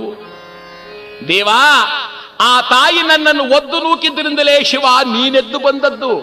ಇಲ್ಲದೆ ಹೋದರೆ ಈ ಜೀವಮಾನದಲ್ಲಿ ನಿನ್ನನ್ನು ಕಾಣುವ ಯೋಗವೇ ನನಗಿರುತ್ತಿರಲಿಲ್ಲ. ದಯಪಾಲಿಸು. ಶಂಕರರು ನಗನಗುತ್ತ ತಥಾಸ್ತು ಎಂದನಂತೆ. ಆ ಕೂಡಲೇ ಭೂಮಿಯು ಬಾಯಿ ಬಿಟ್ಟು ಶ್ರೀದೇವಿಯು ಗುಣಸಂಪನ್ನಳಾಗಿ ಮೇಲಕ್ಕೆದ್ದು ಬಂದಿದ್ದಾಳೆ. ಪರಮೇಶ್ವರ ಹೇಳಿದ, ಅಮ್ಮ ತಂಗ, ನಿನ್ನಲ್ಲಿ ನಾನು ಎಂಬ ಅಹಂಕಾರ ಆವರಿಸಿದ್ದರಿಂದ ಅದನ್ನು ತಿದ್ದಲು ನನಗೇನು ಹಿರಿದಾಗುತ್ತಿರಲಿಲ್ಲ. ಲೋಕದ ಜನಗಳಿಗೊಂದು ಪಾಠವಾಗಲಿ, ಅಹಂಕಾರ ಎಷ್ಟು ಕೆಟ್ಟದ್ದು ಎಂಬುದು ಜನಗಳಿಗೆ ಗೋಚರವಾಗಲಿ ಅನ್ನುವುದಕ್ಕಾಗಿ ಈ ಕಥೆ ಇಷ್ಟು ದೊಡ್ಡದಾಗಿ ರಚನೆಯಾಯಿತಮ್ಮ. ಹೋಗು, ಈಗ ನಿನ್ನ ನಾಡು ಸುಭಿಕ್ಷೆಯಾಗಿದೆಯಾದ್ದರಿಂದ ನಿನ್ನ ಮಕ್ಕಳ ಗಂಡನ ಸಹಿತ ನಿನ್ನ ನಾಡಿಗೆ ಹಿಂತಿರುಗು. ನಲಮಹಾರಾಜ ಮಗನಿಗೆ ಪಟ್ಟವನ್ನು ಕಟ್ಟಿದೆಯಾದ ಕಾರಣ ನೀನು ವಾನಪ್ರಸ್ಥಾಶ್ರಮದಲ್ಲಿ ಕಾಲವನ್ನು ಕಳೆಯಿರಿ. ಸೂರ್ಯ ಚಂದ್ರರಿರುವ ಪರ್ಯಂತರೂ ಅಣ್ಣ ತಂಗಿಯರಾದ ನಿಮ್ಮ ಚರಿತೆಯು ಎಲ್ಲರ ಸ್ಮರಣೆಯಲ್ಲಿರಲಿ. ಯಾರು ಈ ಚರಿತೆಯನ್ನು ಕೇಳುವರೋ, ಓದುವರೋ, ಪಠಣಗೈವರೋ ಅವರಿಗೆ ಮಂಗಳವು ಪ್ರಾಪ್ತವಾಗಲಿ ಎಂಬುದಾಗಿ ದಯಾಕರನಾದ ಶಿವನು ತಾನು ಆಶೀರ್ವಾದ ಮಾಡಿ ಎಲ್ಲರೂ ಸುಕ್ಷೇಮದಿಂದಿದ್ದಾರೆ ಎಂಬತಕ್ಕಂಥ ಕಥಾಭಾಗಕ್ಕೆ ಮಂಗಳವನ್ನು ಪಾಡೋಣ. ಮಂಗಳವಾಗಲಿ ಸರ್ವರಿಗೆ, ಶುಭ ಮಂಗಳವಾಗಲಿ ಅನಿತರಿಗೆ, ಮಂಗಳವಾ